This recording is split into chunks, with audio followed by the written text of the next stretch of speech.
Hi everyone. Today I, we have just an incredible person, Marco Guy, who I came across him a few weeks ago on Facebook, and the research he's doing is just out of this world. I'm flabbergasted, and I'm just want to know more. So this is why we've got Marco here, and he's uncovering a lot of myths and a lot of um, data about the past, is decoding a lot of stuff about Britain, and the past, going back into history. I can't, it's like something so new. It's never been, I don't think it's ever been done before, has it, Marcus? It's never no, been done. definitely not. You're, you're, you're, you're, you're well, not an inventor, but a discoverer. You're, But I think it's it's just, divine guidance, not my own. It's not my own knowledge. I can assure you, it's just coming. Well, it comes from above, literally. yeah, it must do, because why all of a sudden, I mean, you had a proper business, you employed people in the security field, and all of a sudden this came to a standstill and a stop, and then the downloads started. Yep. So maybe you could tell us a bit more about yourself, and tell us about how it started, and where were you when it started, and were you ever visited by ETs? Like, why did it start? Why did they pick you? Right. Why? Well, do you know what? I question it myself because I'm still lost.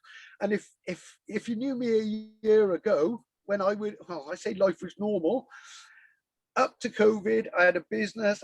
I lived in Dufferin, actually not far from you, and I got two young children. Everything was going. I was into the festival season was coming. I spent, I think it's 11 years building the business. I was literally on the home straight and then COVID just obviously came along, tripped me up.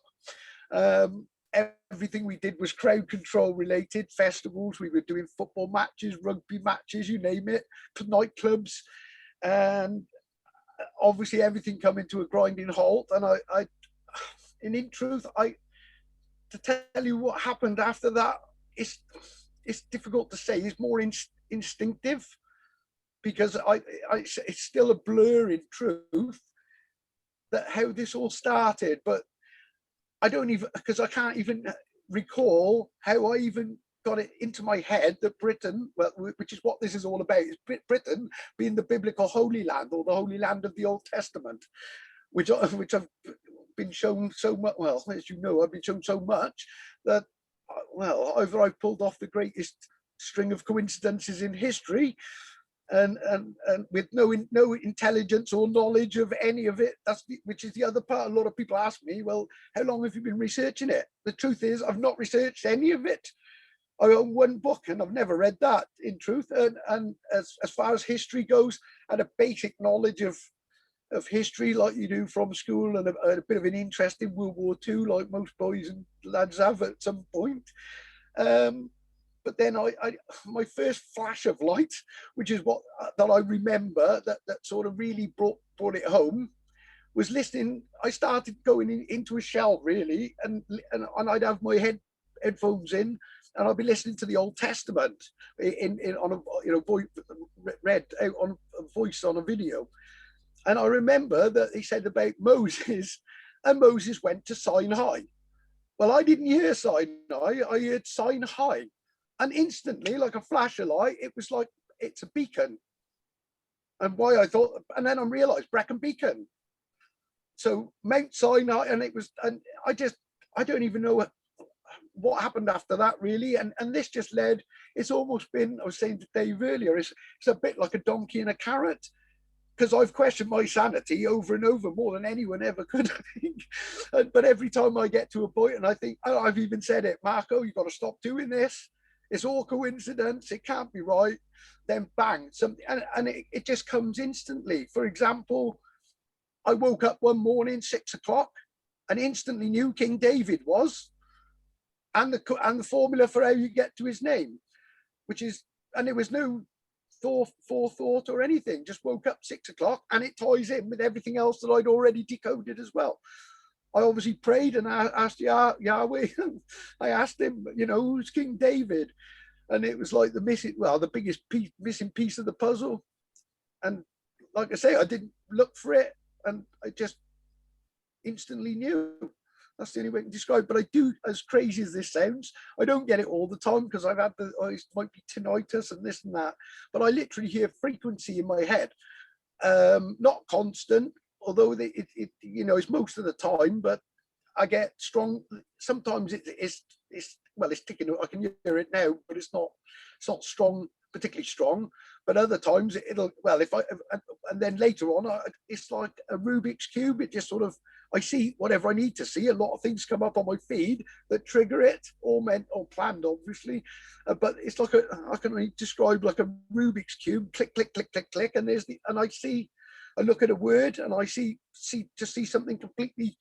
Well, I see the message in the word, like the Pleiades, the Pleiades star system, or cluster, which is actually mentioned in the book of Job. Well, that's an anagram of please identify, and then that leads to a string of identifications that all fit the stars, and of one I found recently, which is incredible. Well, they're all incredible, really, but all ties together, and yeah. So are you keeping a record of it, Mark? It's all on. Am I all right to mention the group that we're on Facebook? Because yeah, sure, go obviously everything. Yeah. Please. The group is Siluris 2020, but my friend who set it up actually misspelt it originally, but we'd already put it out there, so it's, if I write it on here, can you see that? What does that mean? Siluris. Well, this is where it gets really interesting. I can't really see it properly, Marco. Just bend your board down. Yeah. We need to switch it. I can see. There we are. Is that better? There we go. Yeah. Yeah. Awesome.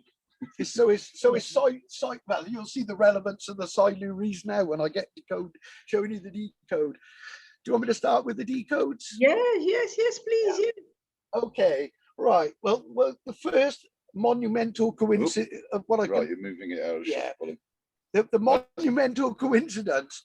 Right. In the Old Testament, you have the city of Jerusalem.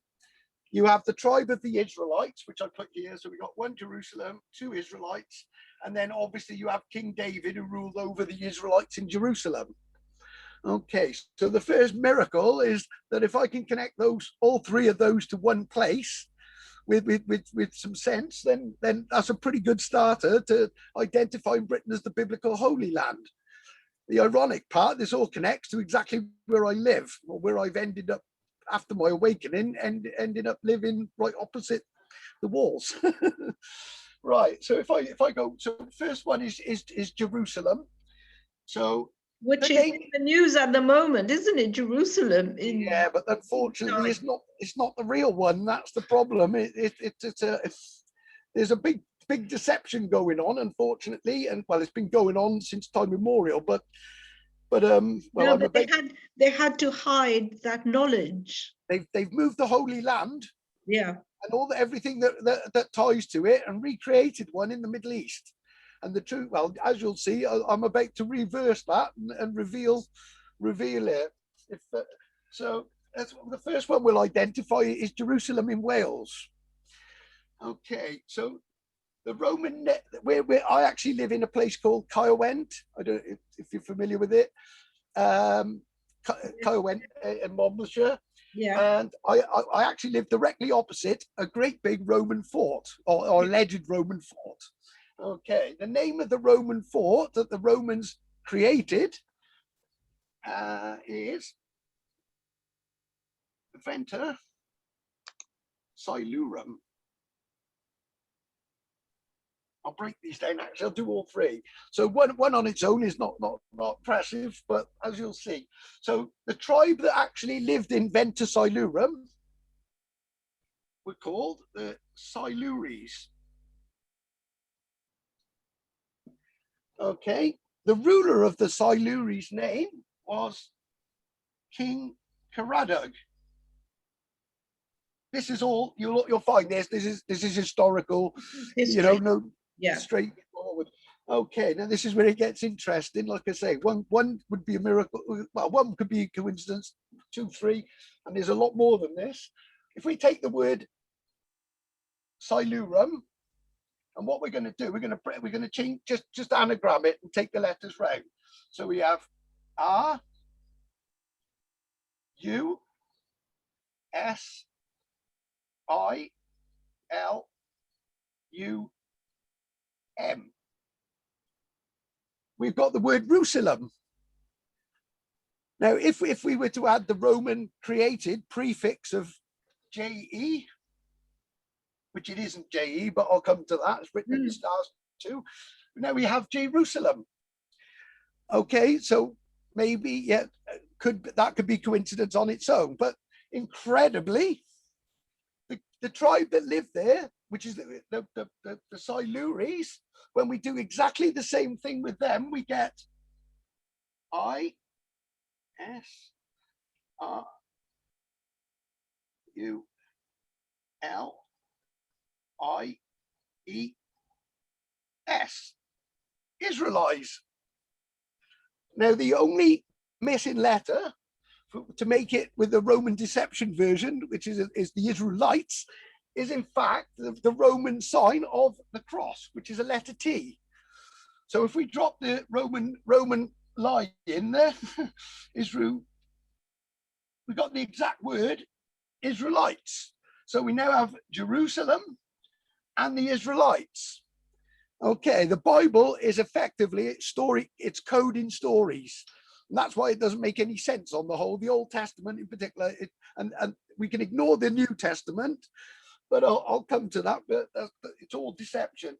Okay, so now we need to identify King David. Well, I can tell you who he is. He is King Caradog.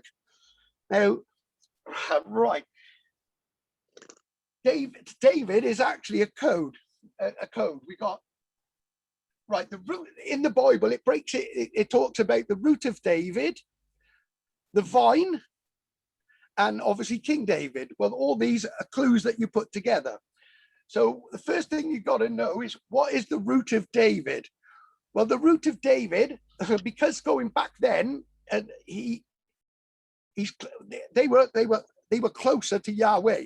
They literally, he's effectively a seer. And when I use the word seer, I use the word ark. Ark is actually, we just rearrange it slightly, and we have ACR, which is a seer.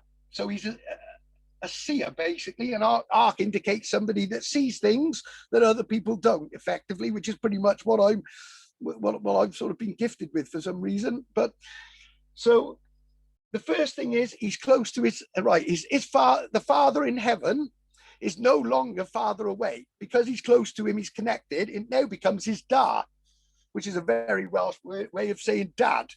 Okay. And the reason for the word dad is because your da is your creator. And when you put this D on, your earthly dad is your added dad. So it's your added, that's the creator. This is the creator. That is your added dad, if that makes sense. So the first thing we got to know is by being close and connected to Yah, which they were in those days, and the seer was to connect to the king. So the root of David is in fact his da. Okay.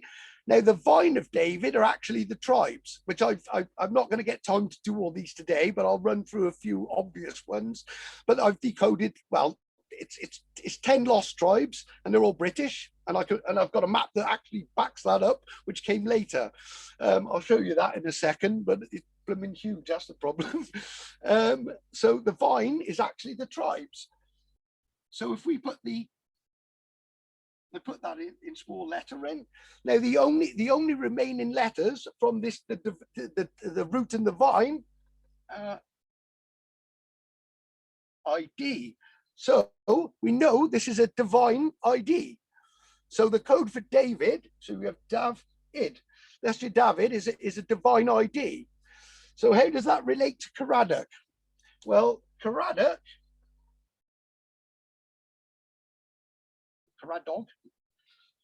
when we rearrange this, we've got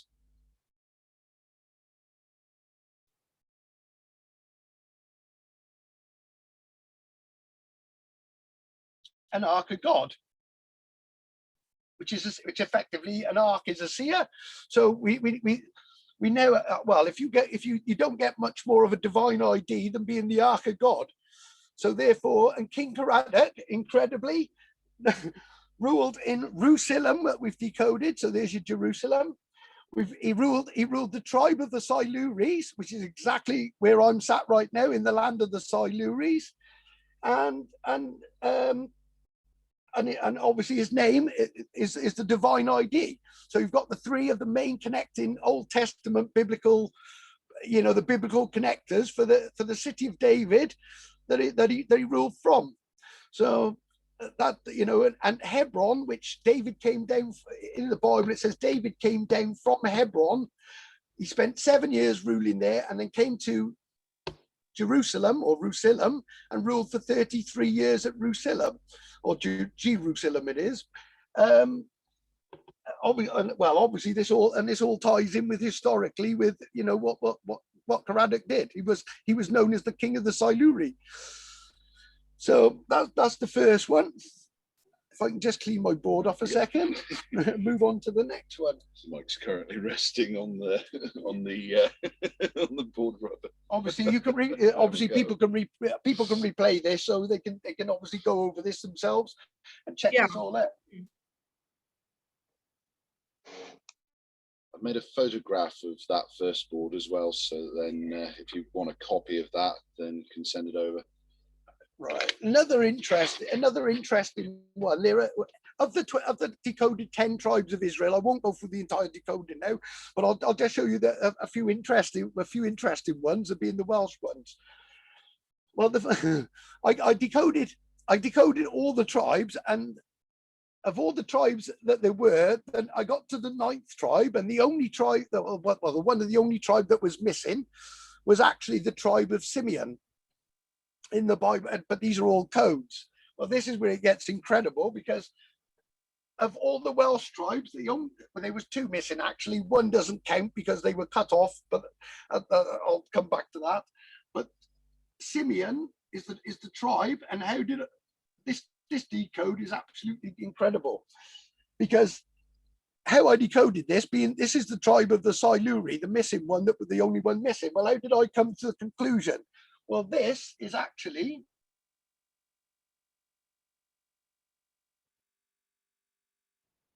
me in Sion.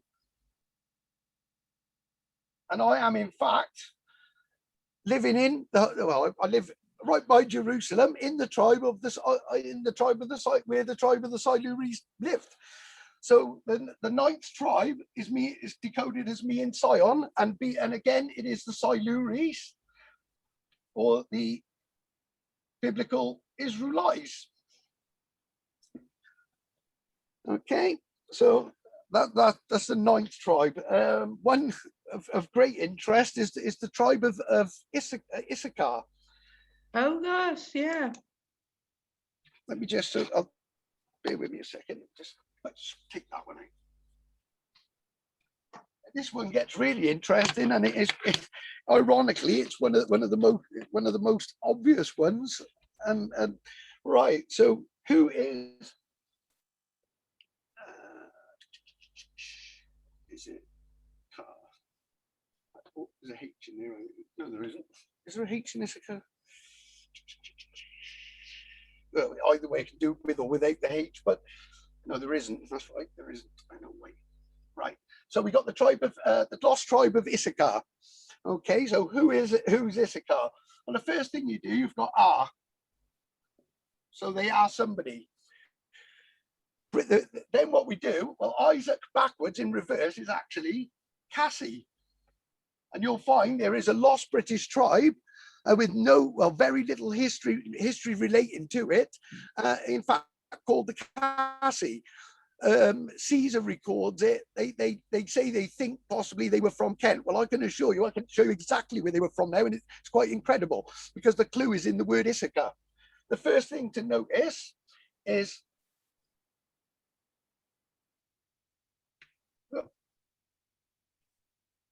Cass, which is the name, the modern name for Cass Neward. Hey! Oh, yeah, and if that's not enough, when you reverse, when you anagram, when you take this word, you also have the word Isca. The Roman name for Killeen. Well, Killeen, it covers Newport as well. So basically the tribe of the Cassi were located. In fact, they're a sub-tribe of the Siluri or the Israeli, and they're a sub-tribe, but they were in fact from Newport, which is incredible. It's incredible because I come from London, you see, and I didn't know where Newport was, and we drove all the way up the M4, not knowing where on earth is Newport, and we've been here so many years now, decades. But it's such an important site because the lighthouse itself, we've been told, is quite important. So isn't it? And again, what's very strange is obviously, well, I was born in Newport, number one, in the Royal Gwent, and in fact, I spent the 4 months in the womb and 3 months out living. Well, and only realised this, the temple in Caen, I lived in the house that literally looked, or the flat it was at the time, from being brought from hospital, I literally literally lived in the temple grounds, which turns out to be Solomon's temple, which is again, the next sort of decode will do. So as if that's by coincidence. Marco, you mean Solomon's temple is in Newport? Well, no, it's in Jerusalem. It's in Caen. Solomon's temple. And if you look at the shape of it, I can't put any photos up at the moment. But if you say probably the easiest thing for people to do on this, to cross-reference this, and you can check, is go to the Facebook group. And I'm not plugging it for any reason. It's just I just want to get the information out there and prove it. But if you look at the layout of the temple in Caen, it actually ties up with Solomon's the estimated layout of Solomon's temple. And as far as I'm aware, you disclude churches, but as temples go, it's probably the solo one in Mon, the only one in Mon. The solo one in Monmouthshire. As an actual temple, not a church, because churches come later. This is going back ancient times, all been covered up. Everything is Roman, but that's not actually true. This fort or Silurum or Rusilum was actually built by King David, who was King Caradoc, as it says in the Bible, but we've all been thrown abroad. And this is the city of David. And they came down actually from Fort Llanmelin, the Siluris, which incredibly, if you look at or check a photo, an aerial photo of it, has a great big key shape. It's in the shape of a great big key. Well, this comes to the code of Solomon's. Well, there's more than one key to Solomon, but I'll show you. Let's go to that one next. I think. Can I pinch the mic again, Dave? Right. Yeah. Whilst he's doing that, give you a little look at. Can just about see the outline of the fort wall out there at Carwent. I'm staring right onto it. Just about to see the wall there. There we go. Okay, right. So let's go. Right, if we go. Right, obviously I've made this great big map, and obviously, I'm going to show you no point of it is random. And at the point of actually creating this map, I actually had absolutely no idea what I was creating, if that makes any sense. All I did was guided to draw lines based on a key code. Well, the wisdom of Solomon, there's more than one code, but I'll show you as follows. The first incredible part of the wisdom of Solomon is knowing that Britain is the biblical, in fact, the biblical Holy Land, and that Solomon's kingdom has to be in Britain. So I'm going to skip to the second code actually, because this one's quite incredible. And bear in mind that I know Mount Sinai to be the B Recon beacon, which is the Brecon beacon. So because there's a code within a code of the place names. So if I use, obviously Solomon had wisdom. So I'm going to use the word wise to in fact find Solomon's wisdom is seal, and also pull a message from it that it was clearly meant to look for me, well, for me to find. But let's do it. Okay, so we got first one is Wales. Second one is Ireland, Scotland, and England. Right, the first one, what is the seal of Solomon, or what is symbolic of the seal of Solomon? Well, it's in this word here, S, E, A, and L. So there we find the first one is Solomon's seal. My map actually puts the seal of Solomon, or the curse of Solomon in reality that he put on the land, which is it's also the seal of Solomon is actually the same as the Star of David. So it's sort of a double whammy when it appears on my map. If I just briefly show, obviously I can't run through all of this right now, but turn it around. There we got that. It's a bit. I don't know if you can see that. It's a lot of layers to this map.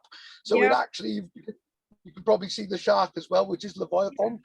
But there's the Star of David is right in the center of it.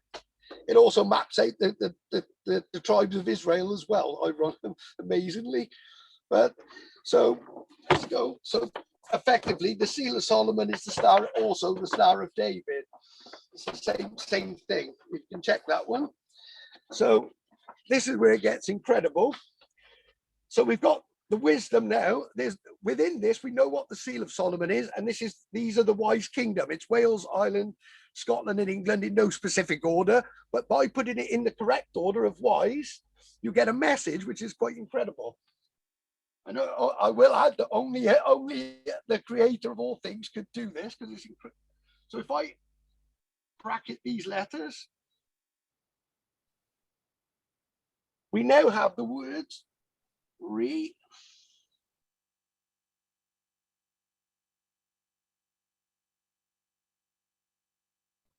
recon G. Oh, there's a big gap there. Let's do that again. There we go. So the message is to recon. Well, who's he talking to? G. Well, there's a million things that lead to this, but I include in a message, even in a message again, that actually says you a G. Is it G? You a G? Or I'll come to that. But what is the G that we're reconning? There's a lot of ways we got to this, so I'm going to try and keep it central, but effectively, I pinch that again, David.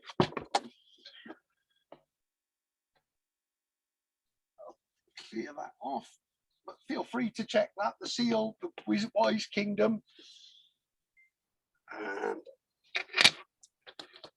okay, so we got the seal, the wise kingdom. So what's the G that we're, well, when you take the word Jerusalem, the JE represents the Jesus prefix.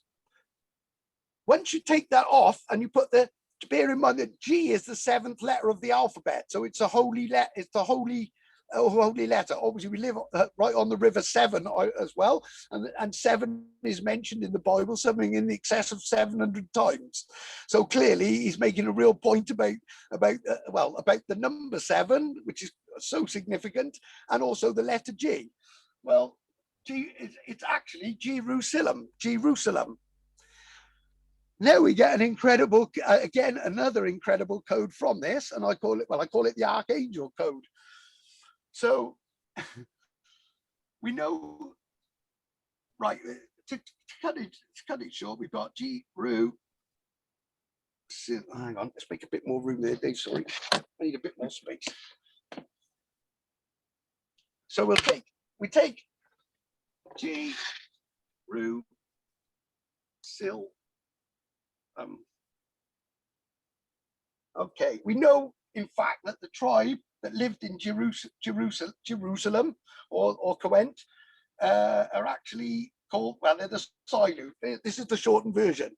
Now I'm going to show you the archangels protecting the Silus in the city of David, because all we do is we take the first letter. So we have Gabriel, Raphael, Uriel, the Siluri's being protected, and Michael. Oh gosh. And they are the 4 archangels. I know. Amazing. Really? Well, it gets even better than this, because I'm about to identify, just to make sure that everybody, can see that this is, well, I know it's beyond, but there's so much more than this. But it gets better because even though they're guarding the city, where is Yahweh's holy land? Well, the holy land has to be in the holy city has to be in the holy land. But just to prove the point as well, we get, this one's going to shock you, everybody. Gabriel, the creator who sits over the land. There's a reason I spell it this way, because that's the secret spelling, but that goes into a whole nother area. Yahweh,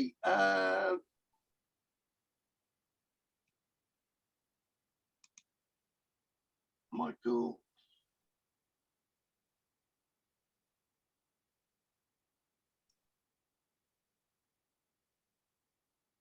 So here we have Gabriel, Michael, Raphael, and Uriel, and the creator in the middle. Well, look what we have here.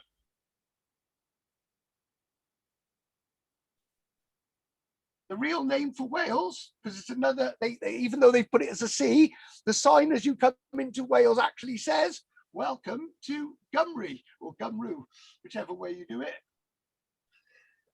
And so we have the G, Gabriel, Y, Yahweh, the creator, Michael, Raphael, and Uriel. When you put them all together, it tells you the biblical Holy Land, and where it all, or the center of the tribes is actually Wales, Gymru. Oh. So, I honestly, it's like, whoa, we're in Wales, and it's the land, the promised land. It's the promised land. Oh, it is. And yes, well, we can take this even into a different direction now.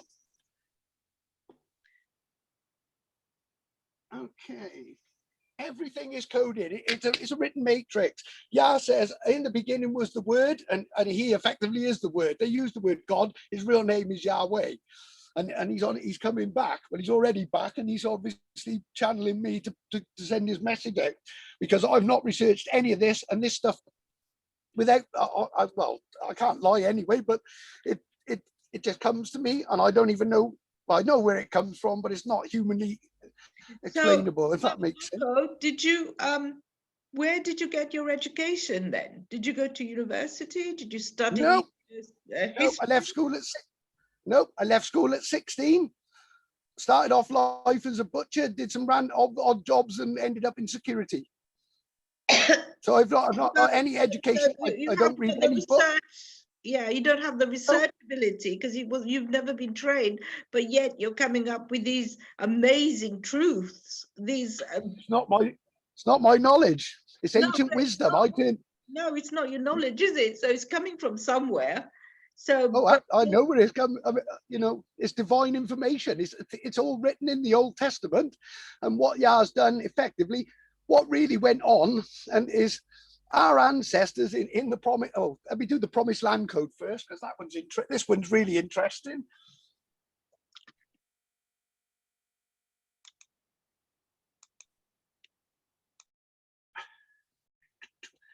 Now we know Britain has been totally Romanized, and the Romans did this, and the Romans built that, and it's a very Romanized land, correct? Would you agree? We give everything's the road. It's not really, but that's what the narrative is. Okay, as above, so below.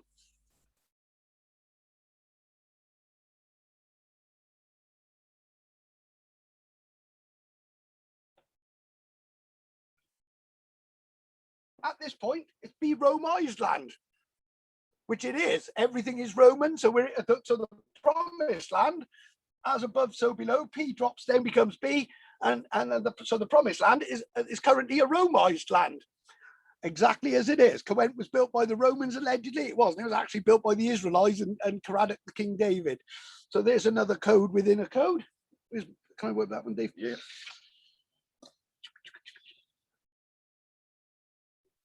All the places of the Bible, the reason it's called this is where it gets absolutely incredible. In the Bible, Yah says, come the times when this all gets put right, which we're coming to. Everything, basically everything is revealed, but a trap has been set, a gin and a snare. Okay, the first thing to know is a G in a G and a, well, we just put a gin and a snare. Well, where does the word gin come from? It doesn't really. A trap is a gin is a trap, admittedly, but it's actually code for a G in a snare. Well, the G in the snare is in Jerusalem, because what he's done, he's put all these stories into the Old Testament. They're not really meant to make any sense until they're supposed to, and someone comes or chooses somebody to decode them, and obviously it highlights the fact that the trap was set long ago, in that the people the evil ones that currently rule this world have gone out and created a biblical holy land abroad, not realizing that every one of those places are not actually places. They're coded words. For example, even in the word Jerusalem, and this is the G in the snare, G Ruse Illum Inati, all set up to by putting it in code and now it being decoded, because they're going to have an awful lot of explaining to do when we now expose that all these places that they've rebuilt and tried to recreate abroad were actually they weren't meant as places. They're all written, it's all written code to expose them in the end times. So the snare has been set and they walk right into it long ago, really, when this all started. And now I'm going to show you another incredible code. And this was an early one I got, which takes some believing just to know. Bear in mind, I've come a long way since and decoded a heck of a lot more, because initially I was questioning, is this me making this up, or is this me just trying to read it? But obviously a lot of codes have uncoded since, just to show you that he knew that I was going to uncode everything. So when did it start, Marco? When did it? A year ago. Just a year ago. Yeah, and I put out over 1,000. I expect it's got to be over. I would have thought over 1,000 posts of different decodes from. I'll decode the Sphinx in a minute for you as well. And you know, do you sleep at night then? Because if the codes come in all the time. No, they're all there. It's constantly ticking away. There are times when I get big, just before I get a big code in, I generally know it's going to happen, because my head will be going. It's when it's strong, it'll give me a headache at times and give me a restless night. But to be honest, it's well worth the suffering, because I know when I get that, something big is on its way. But it's been fed in literally. Like in honesty, I put posts up every day, but I start in the morning and I have no idea what I'm gonna post, and I don't even try to look for it, because there's no point, because I won't find it looking, and then just miraculously every single day, pretty much without fail, click click click, I'll see a symbol or a word or and it's working through thought. Yah is everywhere. He is consciousness, but I've made a connection with him, so it's so difficult to, well, I mean, the people that follow what you do they're the best people to start this, because they'll understand that there's more to this world, and there is a lot more to this world than we can physically see or most people ever understand. But do you think, Marco, that it's the real creator, Or is it something to do with the ETs that came to? No, there's only one creator. There's They're only one. demonic. They're demonic entities, and they're demons and angels basically. And what form they come, bear in mind, a demon can come in any form. I could get into that, and they're very well. I'm going to throw this one in the mix. Actually, I'll throw. In fact, remind me to do Ordo Seclorum next, the American dollar. I'll just show you this. Are you going to be focusing on the Brill stuff? Yeah, yeah. I thought you were. Right, I'll show you the code. The code that I makes found. a lot of sense. This is what Egypt really means. Again, it's an actual code and a statement, which is quite incredible. Like I say, if I didn't have the rest of what I'm showing you and a million other things to show you, this is not coincidence. This, you could say that I sort of pulled this from nothing. But watch there. So we've got the word Egypt. Okay. So this is actually a coded statement, and the statement is an egg. Y represents Yah, and that should be P-U-T. So it's an egg Yah put. So what is the egg Yah put in Egypt? Well, the added letters are there. And what I'm going to do is bring them both down. And there you have my surname. So Guy, he's already written into his, as crazy as it sounds. Obviously he knows he wrote and spoke the word, and we're just running a program literally. But my name actually is G-U-Y, Guy, which is, and obviously Yah is at the top. This represents Yah. I'm not Yah, obviously. That's not what I am. I'm his messenger, basically, and he's using me to well, why me? I don't know. I lived a normal life, didn't really believe in anything, but clearly must have done something. I tried my best to be righteous all my life, I guess, even though. But Marco, you might be a reincarnation of someone from the past. So it would be really interesting if I could hypnotize you one day and go back in time to see. Well, that sounds, yeah, I'd like that. Yeah, that would be amazing. Stop me smoking at the same time. Yeah, because you're somebody who just used to have a really normal life. You went to work, you have a family, and so on, and all of a sudden you have these downloads. Yeah. So something must have. There's more codes as well. There's more codes to identify me as this. Like I say, I don't understand it, and I never sort of. Well, if you'd have asked me a year ago, I would not. Honestly, I wouldn't. I had an interest in it. I believe, I think there's something there, and I know of mediums, and I like watching a few programs with people channeling, that sort of thing. Never really had an interest in it. Would I have believed? Did I truly? Well, I thought I believed in God, but it's not God, but I know it is now. But with everything that's happened, I know. Well, I can, without any shadow of a doubt, my knowledge. This is not my knowledge. You can nobody in history has. I'll show you. Oh, let me show you a great one, because this one really puts this. I'll show you exactly what has happened in this country. Whoa. And in the process, we're going to decode the name of the ancient Sphinx and show what the Union Jack represents. Whoa. Yeah, and like I say, how I know this, I knew it in an instant. I can't explain it. But either way, we've got a lion with a terrible drawing, but this is a pharaoh's head. I'm not sure how it works, but we got a lion and a. Well, this was put there in ancient times by Yahweh, and it's all meant to be uncoded now because it tells the truth. Yeah. And what has actually gone on? This head was a lion, which represents Yahweh and the Israelites, which is Britain. And we obviously couldn't behave ourselves effectively. This was like Eden. Eden is just the word Eden is just the word need. Is need. Well, when we're now in a garden of need, which we all know, because we need to work, we need to get money, we need to feed ourselves, we need, which causes a whole lot of problems and chaos in the world, and hunger and all the terrible things happen.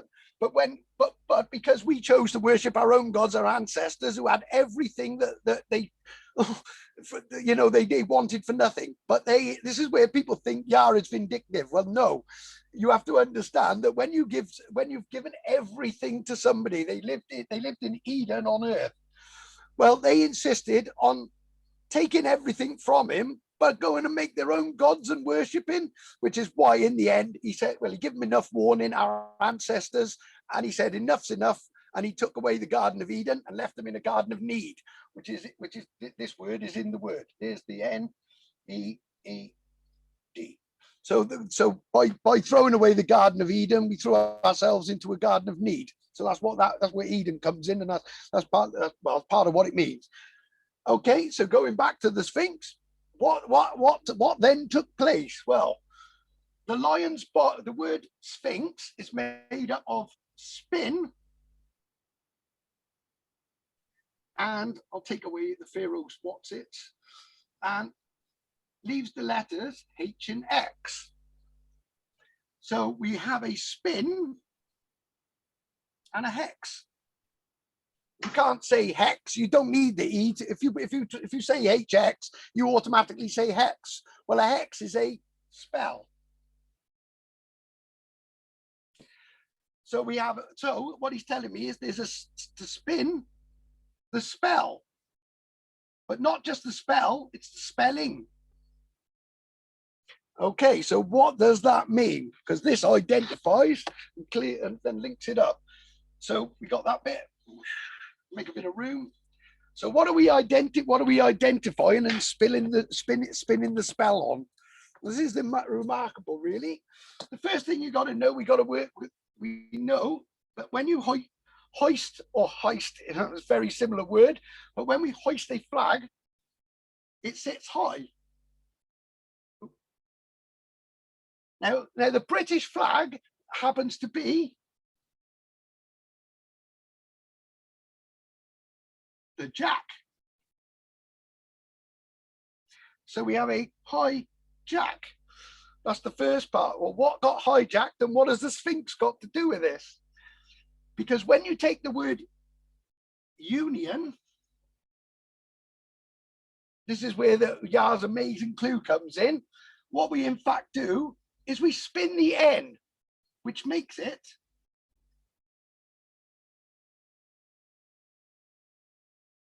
U Zion. So it's a high jack of U Zion. So the Sphinx, which is the body, is British, so shows the roots are in Britain. And there's another meaning to this with the hex, because it's all about worshipping false gods and cubes. But to go into that is quite deep in quickly. But so the Union Jack actually represents a high jack of U Zion. And the word union, that is the spinning letter of the Sphinx. The British lion's body is in the letter N. Spin it round, and we have a high jack of U Zion. It's a message. So, and that's what they've done, is they've hijacked Zion and put it in the Middle East. That's effectively what they've done, taken the biblical Holy Land. And here's another beautiful transition in code. So when did they begin? Well, there's a lot more to the Crusades than meets the eye. Now, here's the transition in writing. So we have G, Rus, Ilum. That is Jerusalem being Coent. Okay. Then we have a C, Rus, Aid. Then we have a C, Rus, Ada, which is, he points out, is actually the snake or the adder. So we're aiding the adder. They're adding a place as well as obviously being the adder, being the British snake. So it's both representing the same thing. Then we also, we have the what's the word? I got to be careful how I word this without offending. Well, I'm going to offend no matter what I say. But unfortunately, we've all been tricked a little bit, because We got the Rus line from the G through the C's through the Rus.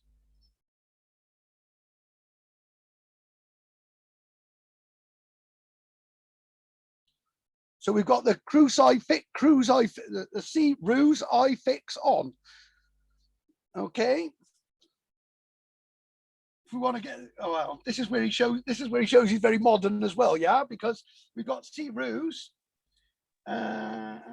If you use this letter, you actually get the word sci-fi, which is fiction, science fiction. The ultimate one, which is the complete transition from taking it from little whales and covering it up, making it the Holy Ghost, because it's there but no one can see it. We end up with, we add the little JE and we have the Rus Alem. So you've gone from G Rus Ilum in the G Rus Ilum in Wales, taken abroad by the C Rus Aid, or aid, you know, the aiders that went abroad or during the crusade. So they went over there under the belief that they were fighting for God. Well, actually it wasn't. It was a population cult, and designed to take Palestine. Oh, I think yes, Palestine. Take a city there, name it Jerusalem. Kill the population in wars. So both sides were victims of the same evil plot, basically. And they're playing chess with people. That's what it all amounts to.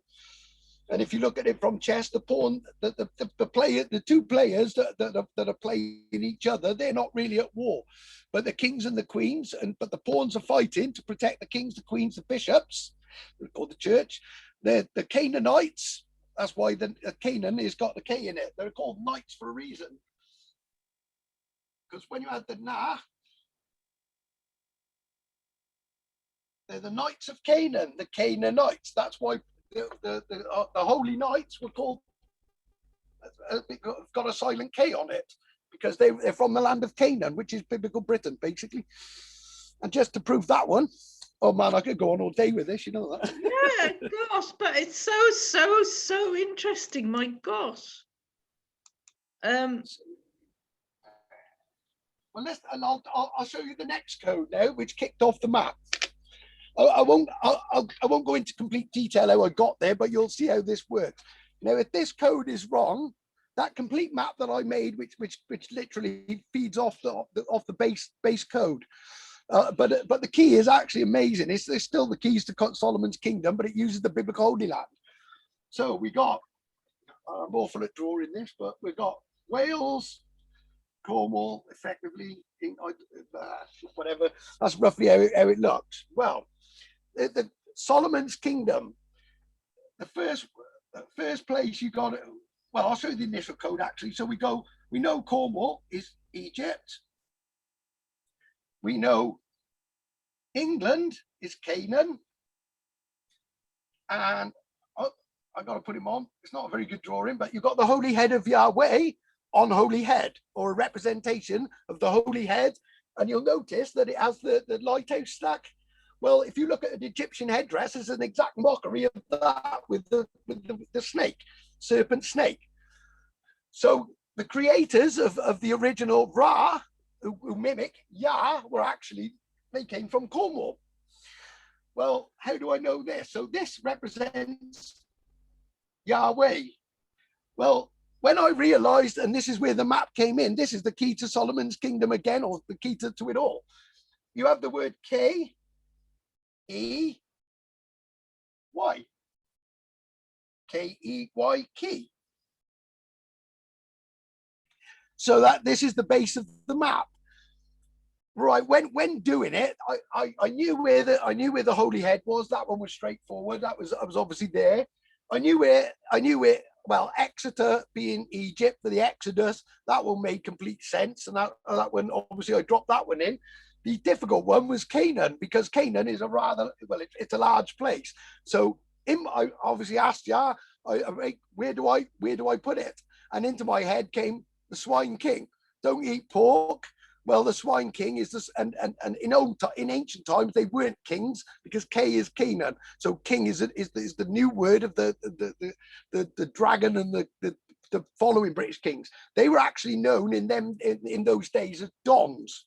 I know it sounds ridiculous, but when you take the word Don and you reverse it, and this is where it gets clever, this one he tells me is a miracle, a miracle. So we got, we changed that one there, that one there. What do you see? Firstly, you got a Union Jack by doing it. So, and this is the land, the biblical land of nod, because when you got the nod, you became the Don or the king. Represented as well in Snowdon, Swindon, but Don was the pre-Canaanite, went until Canaan, they messed up, and then the Canaanites came in, or the land of Canaan took over when we lost it all basically. Then it was known as a Don. So when I asked him where in Canaan do I actually put this mark, you know, what's the point? And he put, well, he just shows me a pig, a king, and I know, right, I got you, Swindon. It's the swine king. And that's no offense to Swindon, and nobody must be offended. If you're from England, it doesn't make you evil. It's about, well, the one thing that the New Testament does say, and is correct, and sort of truth in lies, but it makes the point that this is not about people, and it's not the people that live there now. It's about the powers, the principalities, because the current Canaanites are the Freemasons. The US is a spiritual Egypt. That's what it represents. And we have Rome, the Vatican. It's the same old satanic tri-axis of evil of old times, just dressed up in new clothes, basically. So don't be offended if you live in Swindon or anywhere. If you're from Babylon, London, which it is, then you're not. That doesn't make you a Babylonian. It doesn't mean you're going to be killed, because everyone has got the opportunity to be saved, which is the beautiful part of this. And hopefully I'm going to be able to direct people to that. So we now have the key. Now here's the crazy part as well. Now we have, you'll also note that Wales, hang on, I do need that. Wales is known as the land of my fathers. You know, yep, so the land of my fathers.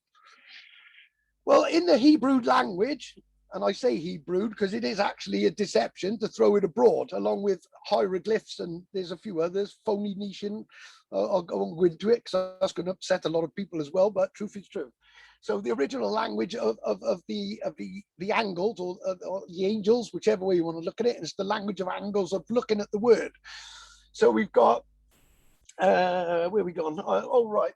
This is the Abraham code. You know, everyone knows who Abraham is in the Bible. So he's the father of the tribes. Now, and I know people, the first thing people are going to say, yeah, but that doesn't mean in Welsh, it doesn't mean that, it means this. No, words have been changed to cover up what the real meaning behind this is. But it's hidden in plain sight, because Ab in the Bible is father. And there is no place on earth that has as many Abba, Gaveni, Abba, Iswith, Abba, Abba, Abba, Abba. That's the land of my fathers. Okay, so we know. Where we go? So we. Oh, I should have wrote Abraham, but never mind. So the Abraham code. So on the map, we know again we got a terrible drawing of Britain. We know that I use the holy head again. This is the land of the Abs. Okay. Now, as I say, if you look at the head on the thing, you notice that the lighthouse stack is obviously like the third. Effectively, it shows the third eye and the vision coming in. So we know that I've already identified Cornwall as biblical Egypt. So we have Ab, Wales. This would be your Ra. Okay, so Ra is obviously the Egyptian god. Now, where is the land of Ham? Well, the land of Ham is full of Ham. It's full of Birmingham, Southampton, Keynesham, you name it. It's got a million places with the word Ham in it. And it pretty much sticks, apart from one or two, like Wrexham, but that's right on, obviously on the border of Wales. But it's the land of Ham. Well, Ham is obviously the one that went into Canaan, and he didn't do well. I'm not sure what happened exactly, but he ended up going to the land of Ham. So this makes this the land of Ham, which fits exactly with the K, Canaan, Egypt, Yahweh. So Ab is the father, and there you've got you've got the second code of Abraham, along with the K E Y. So that's the Abraham code.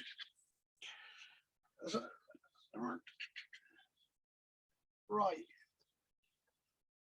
The next one. Okay.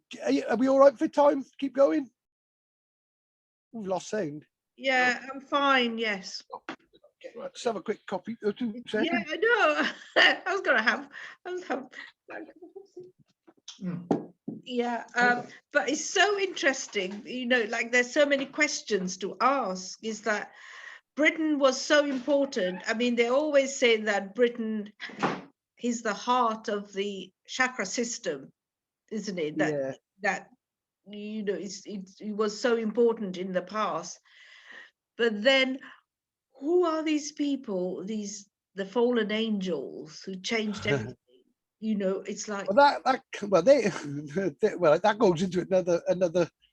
Well, let's say they came down on Mount Hermon.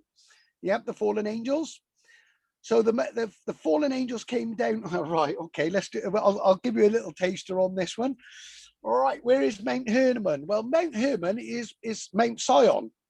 Well, Mount Sion is also Mount Sinai. They're all actually the same. When you look at them, they're all the three same. Yeah. What is the code behind this? Well, right. Let's do Mount.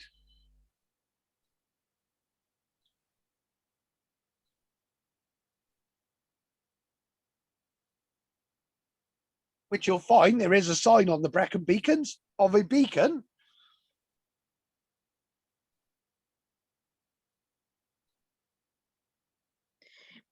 So the good angels who came down to Britain. Bad angels. No. First of all, the good angels must have come down. With the origin, with the Godfather. And right. I can show you a code that tells you that as well, and which country they came. Oh, right. Okay. So they love this one. You know, I said about they're Jews, not Jews. Jews, the Druids were, the sacred Jew. Everybody knew, well, Druid history, because the Druids were actually the priests of Yah originally. Okay, and they're the ones that actually drew a lot of my IDs. Just so you know, so that's who drew my IDs. It does. As I said before, it's mind-boggling because we've got computers now. We know about codes and everything, and you're decoding it without a computer. And I'm not even looking. I'm not looking for it. I just know. I don't even know. You just know it. It's just like the truth is coming out, which is what they've been saying is the end of times. This is like, we're moving into a new world, and all the truth is going to be will set us free. It's just like, whoa. I mean, Britain ruled the waves. I mean, like they went round the world. So it played its part, but it didn't tell us the truth.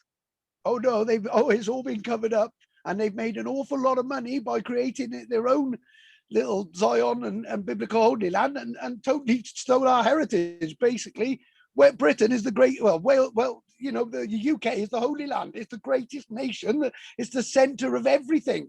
Civilization came from Britain. The tribes are from there. And that's what we're going to reveal in one way and another. Also, it's always been said that Jesus came down the River Severn. Jesus didn't exist. I don't upset. No. And that's coded as well. Gosh, that would be interesting, because I'm going to avoid that one at this point, because I'd rather. Let me just get some other truth in codes out, which the next one you will love, I guarantee it. But I'll come back to Jesus, because that's as much as I don't, to tell. I had difficulty with this one because I started to believe that Jesus, on the beginning of it, but I got shown codes that clearly show the truth of it Oh, Well, yeah, but a lot of people do believe in what you're saying. yeah. So I But think that would be so interesting, really. well, let me show you an angel. Let me show you a nice the U code, because you'll love this one. Yeah. You asked about the angels coming down and where initially. Okay, Jews not Jews, Yahweh not Jesus. It's not Jews is a deception. Okay, they were used. That's what they are. The real spelling. Let's get to that one a minute. So we got Yahweh. In fact, we take that one off as well. Let's just go with the Jew. So what is a U? Yahweh. English. Welsh. Here's the incredible part, and you want to know where the angels came down?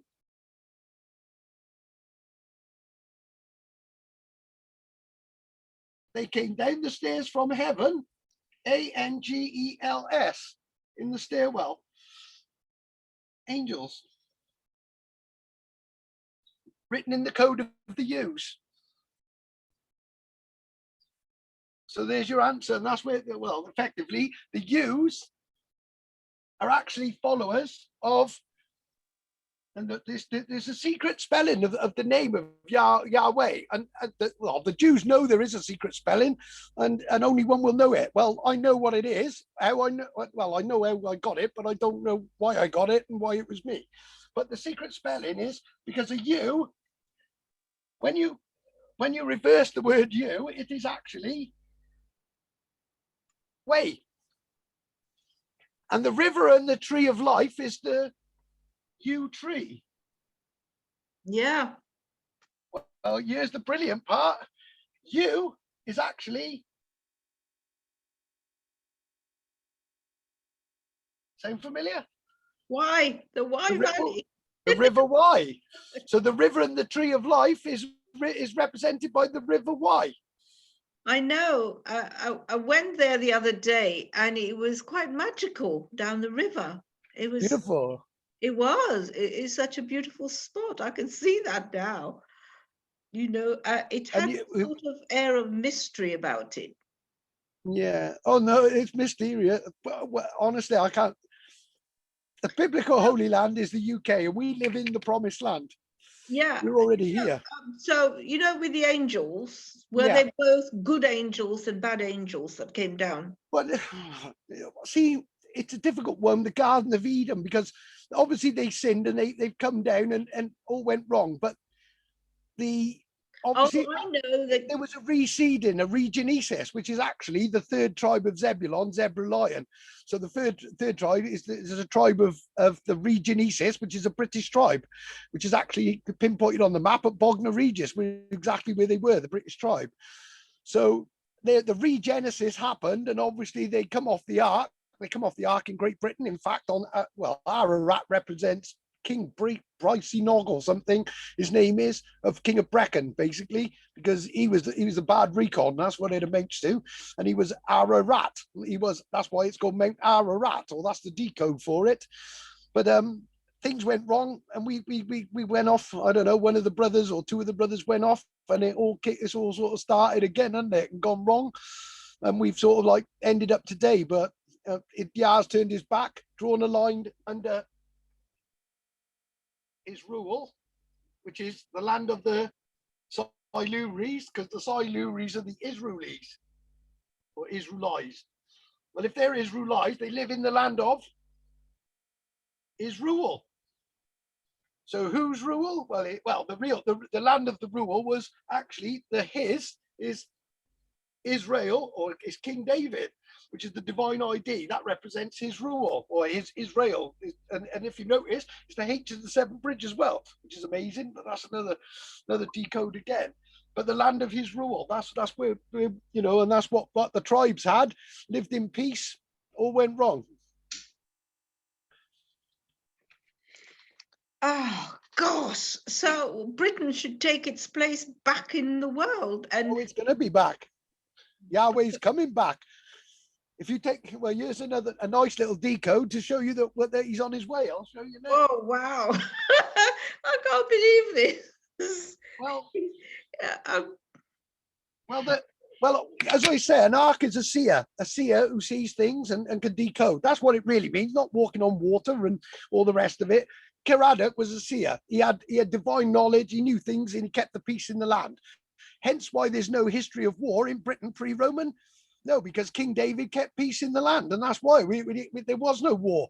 The only war was when he went out to Canaan, when there was obviously problems that side, and he sent an army out, which is all the biblical stories of Judah fighting Canaan and King David going out and fighting.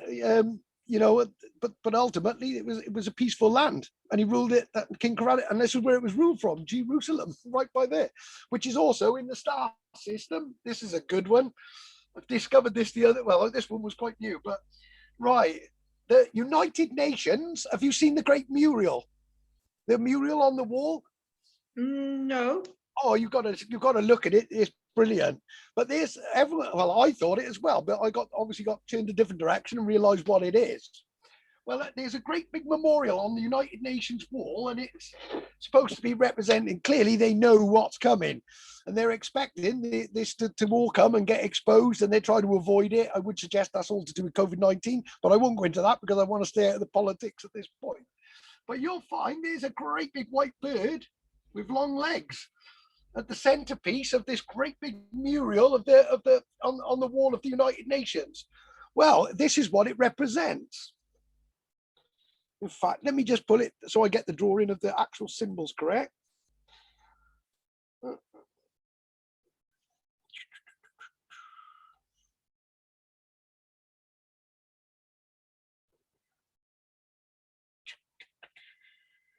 Bear with me, it's worth the wait.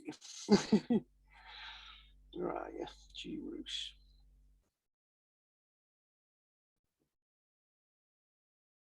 Right, there we are. Right, there's two. Right, this I don't know if you can actually see this, but if you look at this giant mural at the bottom, you'll notice the large white bird in the picture. It's a gigantic mural, basically up a bit, Dave. If you look, yeah, I can't. It's just the glare, wasn't it? And we've lost sight of it.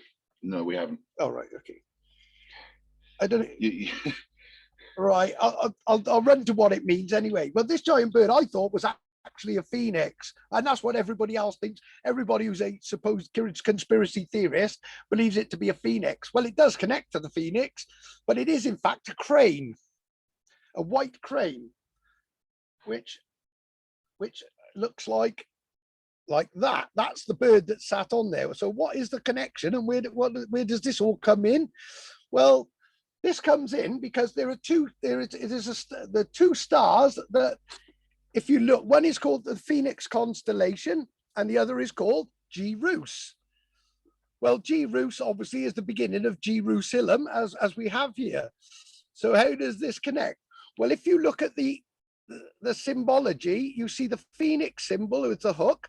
But if you look at G-Rus symbol, the symbol is exactly one overlaps the other. So if I show you on the board,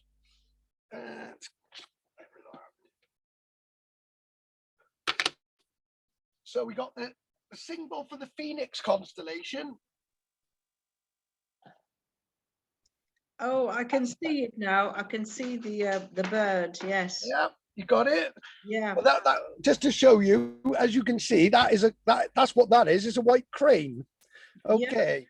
Yeah. So what's this got to do with that? With it? So we got, this is the sign for Phoenix. Okay, for the Phoenix constellation.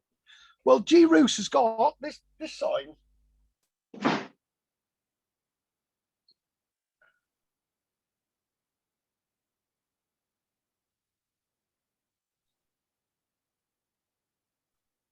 As you can see, one links to the other. Okay. So what's and this one happens to be called this G-Rus. Well, we know from decoding that in fact G-Rus is Jerusalem. or Ventus Ilurum, as the Romans called it. So this is Jerusalem. Okay.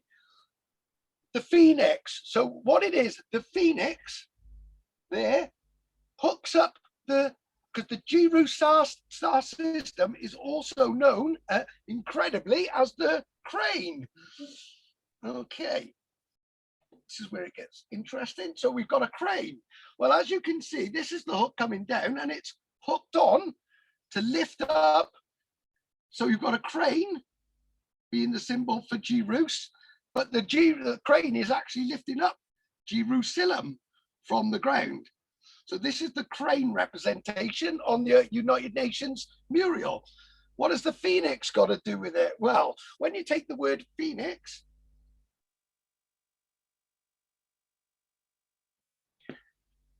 PH effectively becomes an F.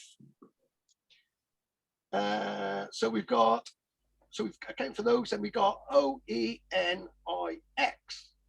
Well, when you decode this, it is actually one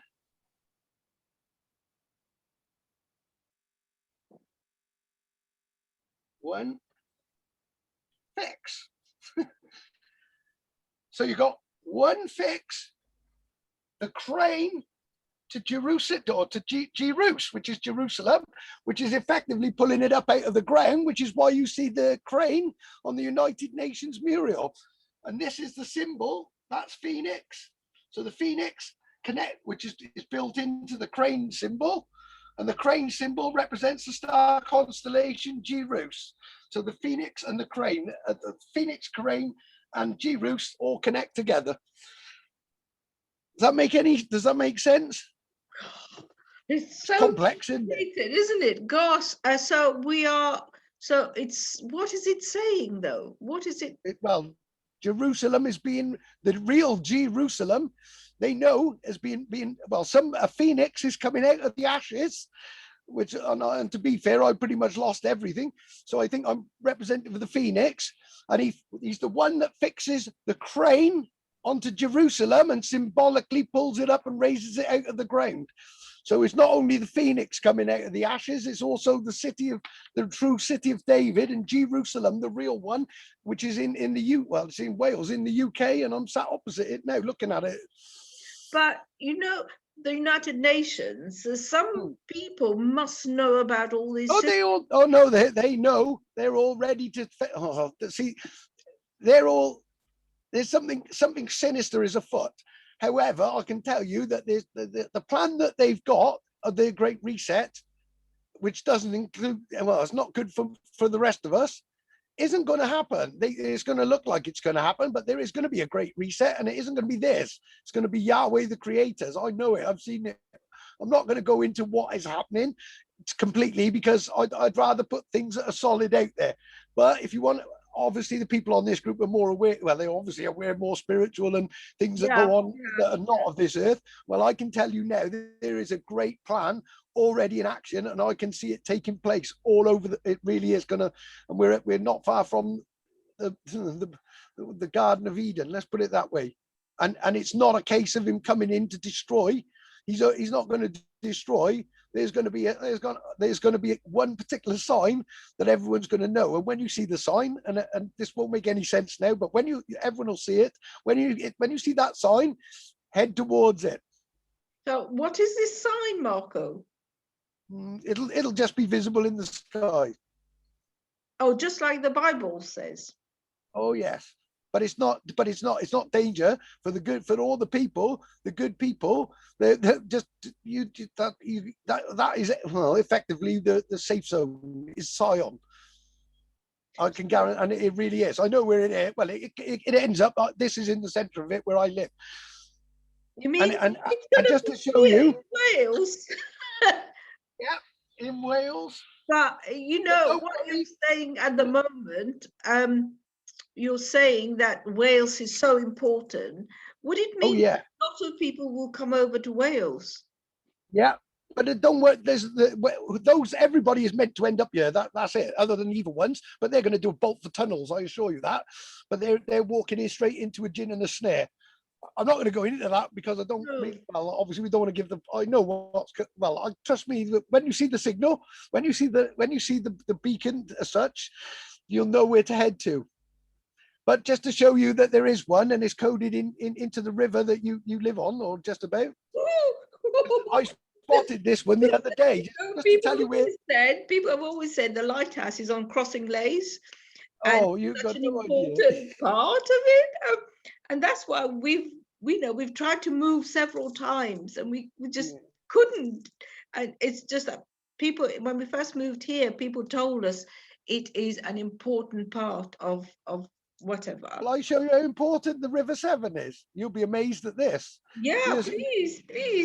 Okay. It's now called the River Severn. Okay. Just right. Okay, I'm going to have to go in reverse order. So before it was the River Severn, the Romans named it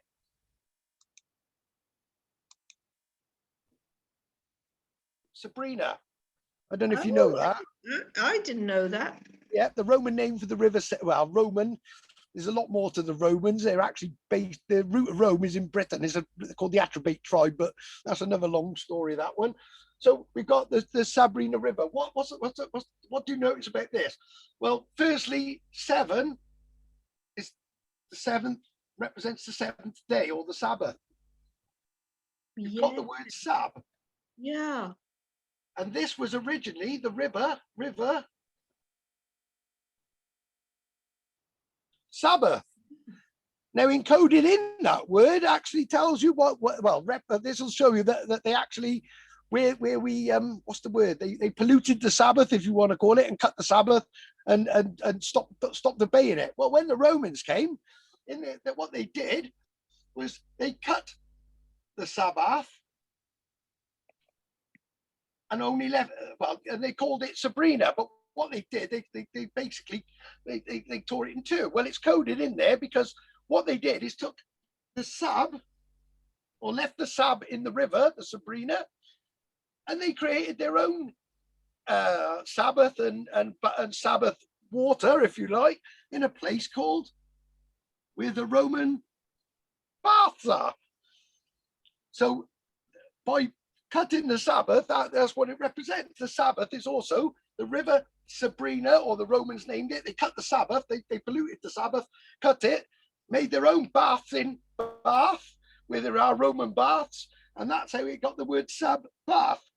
And the incredible part of this, if you take the missing letters there of Sabrina, the Roman name, you got Rena, which is actually I ran a bath. Well, you don't pour a bath, you don't pour a run a drink, do you? No, you pour it. But why is it I ran? That's where the word that's where the word run a bath comes from, because it's a remaining of the Rena, of the Sabrina, and where they split the Sabbath and they changed it to a Sunday. The Romans changed it to a Sunday basically and set their own baths up, and the symbol for and the actual emblem for Bath, their crest or whatever you call it, actually shows this in the center. You've got a shield. Coat of arms. Yeah, well, this is actually, you've got the Canaanite helmet and everything else and the rest of it, and I don't know, whatever, dragons, and there's a bit more to it. But you'll actually notice on Bath, incredibly, there's bubbles coming out of there. If you look at the actual emblem, and believe it or not, but in this part you have water and a sword that cuts right through the middle of it.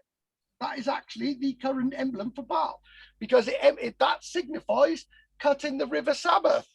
Well, when they cut the river Sabbath, there's the Sabbath, but it still maintains the 7th day, the 7th day of rest, the holy day.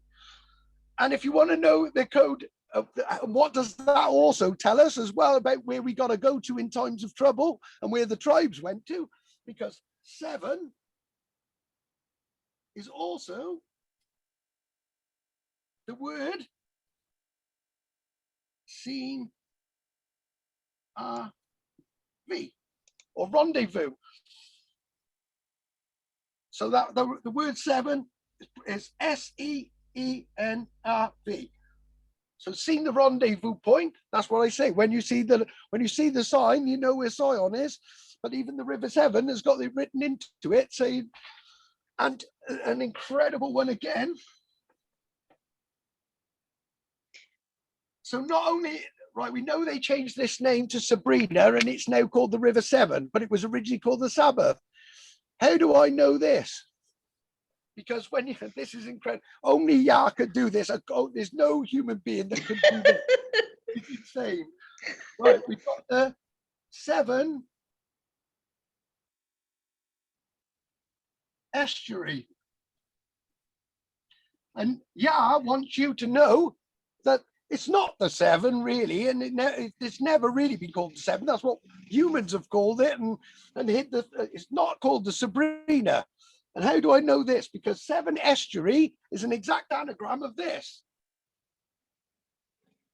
And you can check this.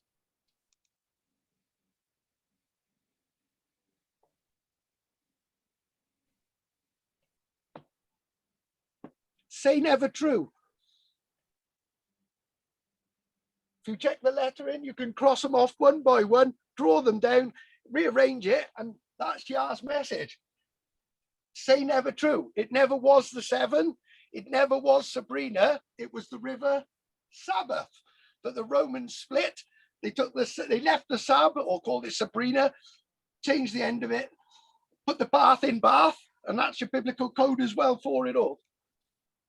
Yeah, and the Severn is now is the fastest tidal river in the world. Well, it's got the magical Coent has got. I don't know if you know this, but in the America, it's now British America. Obviously, they built an army place in a very convenient place, knowing. Believe me, they know a lot. There's tunnels under Coent, and this is the spider's web of the cockatrice. It's a tunnel spider in the Bible. It's in code, but it represents the web of the tunnel spider. It says about the cockatrice. Well, a cockatrice is also a wyvern. Well, that's Y and 7. It's, if you break that word, it's Y and 7. So it's showing where it all sort of stems to. But the cockatrice, it's the spider weaving the web, is actually the tunnels underneath Coent, which go out, and these connect to Rome, to London. They connect all over the world. And when the time is right, and I can assure you, no, I'm going to tell it. I'm not getting told not to, so why not? But what they're going to effectively, they're causing chaos on this planet right now, and well, you'll see Jerusalem. I'll tell you now, Jerusalem in the Middle East is going to fall. And when you see that fall, that's the warning, because they think they're protected by Yah. Well, the people have so deceived both sides, because they're not even in the real Israel, because Israel is Britain, and they've created that, and they've set a trap for them. They're calling all the Jews home and what have you. Yeah, because they're about, well, it's sickening what they're going to do. But what's going to happen as soon as it gets all uncomfortable on the surface, these disgusting creatures are all bolting for the tunnels. And they're following the spider, the network of rails, which is the spider's web that they've created, and they're all heading underneath the safe zone, which is Zion. They can't go in it, but they're going to go underneath it, or they think they are. But this is where the gin and the snare, or the G in the snare being Jerusalem. That's what it represents.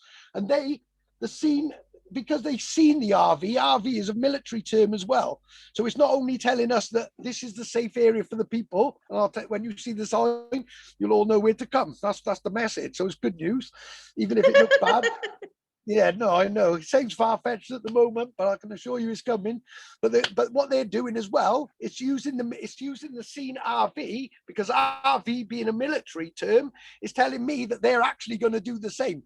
But instead of them going, they're leaving us on the surface, not realizing we're actually going to be protected, but they're going to bolt for the tunnels and sit underneath. They can't go in the rendezvous point, which is their scene RV. Oh gosh. And then they're going to be closed in. They're in the snare. Yeah, it's a snare. So what do you catch with the snare? Rabbits. Yeah, so and where do rabbits go? Whoa, it is just in tunnels. Yeah, but people have been talking about tunnels everywhere. from they won't have no Antarctica tunnels. down about the aliens living down below and so on. So No, this is the elite, and there isn't. There is an alien-ish connection. It's not alien; it's demonic. Basically, they're hosts, and all the leaders of this world. I don't want to really. See, I try to avoid going into it, but I do know. Ordo Seclorum. Oh, right, okay. This one's well worth noting. And people in the spiritual knowledge you'll understand. Well, you'll understand. You know of water spirits, obviously. And I never believed any of this before, but I certainly know it's true now. Okay, this is a massive decode. You've seen on the American dollar the word that everyone thinks means New World Order, Ordo Seclorum. What is the wording? Do you know it? Can you, basically written on the American dollar, there's this word in it. Everybody I believe they think it's Latin or something, don't they? Well, I decoded it, and it's amazing. It's Ordo. Dave's going to put it up now. Bear with me, but I'll tell you what the decode is, and then I'll fit the words in so you can work it out yourself at home. But what it actually, and this is where it ties to Jerusalem as well. This is where it all comes back to this point, because this being Solomon's kingdom, well, whoever Solomon was in his stupidity, he opened up a portal and let in demons. Well, mons, why are they called demons? Mons is because kingdom of Solomon is Monmouthshire, or centered in Ordo Seclorum, whatever Dave's going to pull it now. But I'll tell you what this means, right? We use the word C. That's the only word that isn't actually a word. It's a symbolic. So we have a C, okay? Now this is Novus Ordo Seclorum. Can you spell it for me, Dave? Certainly. Let's write it up there. November Oscar Victor Uniform Sierra Space October Romeo Delta Oscar Space Sierra Echo Charlie Lima Oscar Romeo Uniform Mike. Okay. Is that all of it? That's all of it. Okie dokie. Novus Ordo Seclorum. There's more than that. It should be longer. Annuit Obsectus. That's the bit that's missing. Right, the top okay. bit. There we are. That's all right. We'll put it separate anyway. Yeah. Annuit. How's it spelled? Double N at the beginning. All right. Okay. Yeah. Oc. Is it OC? I can't really tell because it's so stylized. All right. Well, if you actually check an American dollar, you'll see Annuit Obsectus, I think it is. Let's have a look. Human contact. Obsectus. Yeah. That's what it amounts to. Well, I'll unscrabble this for you now, which is absolutely amazing. And as I say, bear in mind water spirits, and note that on the 2012 Olympic Games, they had a giant octopus. I don't know if you recall it on the opening ceremony. Yeah, it was quite satanic though, wasn't it? Really? Yeah, but do you remember the giant octopus? No, I didn't pay that much attention to it. If you watch the ceremony, it's too much, wasn't it? And then they also had all those hospital beds going around. Remember? Yeah. Well, this is all relevant to what's going on now. But I'll tell you what the Ordo Seclorum means. I think it's actually a cry of somewhat a cry for help. Oh yeah. Oh, Novus Ordo Seclorum. I think it's I think it looks like a hum. Yes, it's not Novus Ordo Seclorum, but at the top you've also got Annuit Obsectus. Well, I'll decode it for you anyway. You can check this yourselves, but it's C. This is, and as I say about the water spirits, the demonic host. This is what we're dealing with. This is what has been ruling this world since whenever, but has got a lot stronger. And unfortunately, they through CERN and other things, they've let more in. And this is where the danger we're in. Well, we are in danger, but we're going to come through it. But it's C.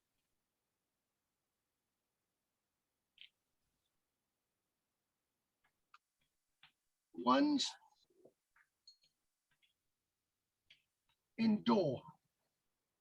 Now, the incredible part of this, because I'm missing the first bit of this at this second, in fact, it is that I put C there, just obviously you know that C is just a C, it's just the way they've done it in code. But C octopus one's indoor, but here's the incredible part.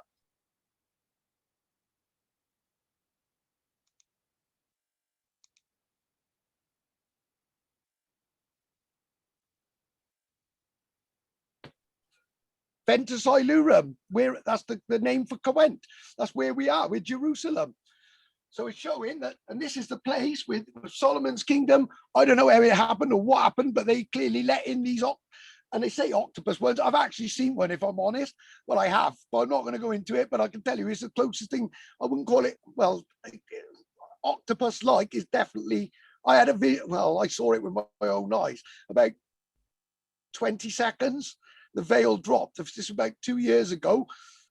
And I seen their thing. I don't even know if it wasn't Satan himself, but obviously I was meant to see it to understand it, because I didn't believe in spirit. Well, not to the not like you, like obviously the few people watching this and yourself would right now. I didn't really. I thought there was something in it, but I didn't actually realize how real these were. Then I had I had a vision. I saw one. It was actually attached to me, and I saw it for about 20 seconds, and that is how I know. When I decoded this, instantly I knew exactly what this meant. The octopus one's indoor, and Ventus Ilurum is actually where they were let in, and they're called demons because Ventus Ilurum is in fact in Monmouthshire. So that is where the door was open that let the octopus ones in. And they've been hosting mankind, or the powers that be, ever since. Interestingly enough, as well, while we're at that one.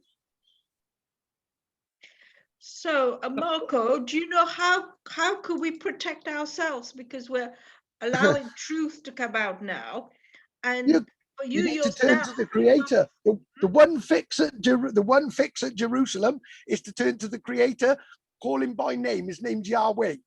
And he wants to be called by name. He's not God. He's way above God. Well, I don't even know how to describe him, but he's loving and caring, and he does. And he pulled me out of the. Well, I was meant to fall into. I was meant to go out and do what everyone else does and sin. Not necessarily particular. Well, I certainly working in the underworld of nightclubs. There's not a lot I haven't seen like doing that job. Oh, believe me, and I've sinned myself and.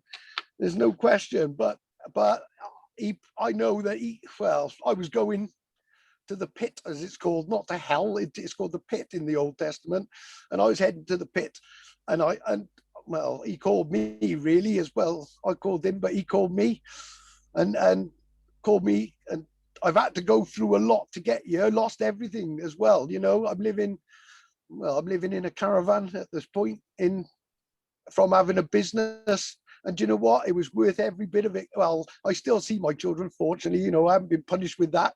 But, I had to come away from my family to start receiving these messages. But I had to do it, and I made a deal, a covenant. And I remember it. You know what? So my friend, she's very psychic anyway. So when a few years ago, we asked for help.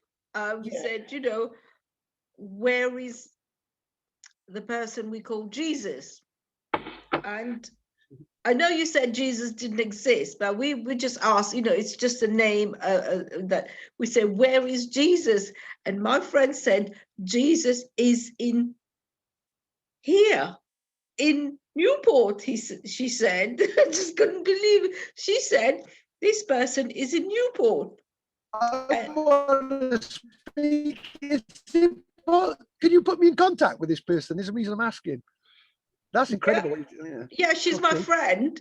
I did ask her today to join us, and she said that person is in. I just couldn't believe it. The biggest difference with the Old Testament Messiah, and I know what's going on, but the Old Testament Messiah is not actually.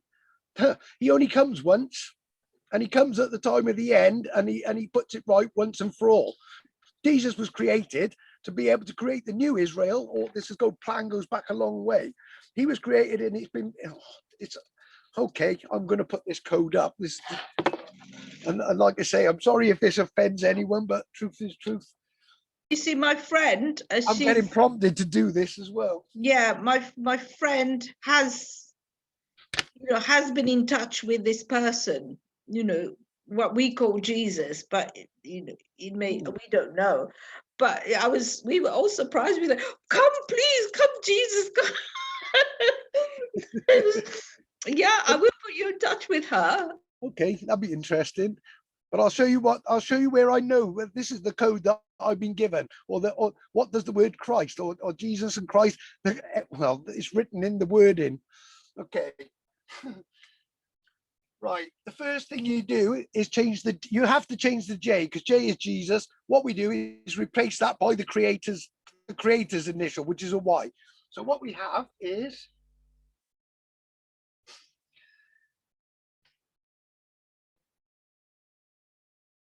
right. Let's go over the Y again because it's not showing up that well.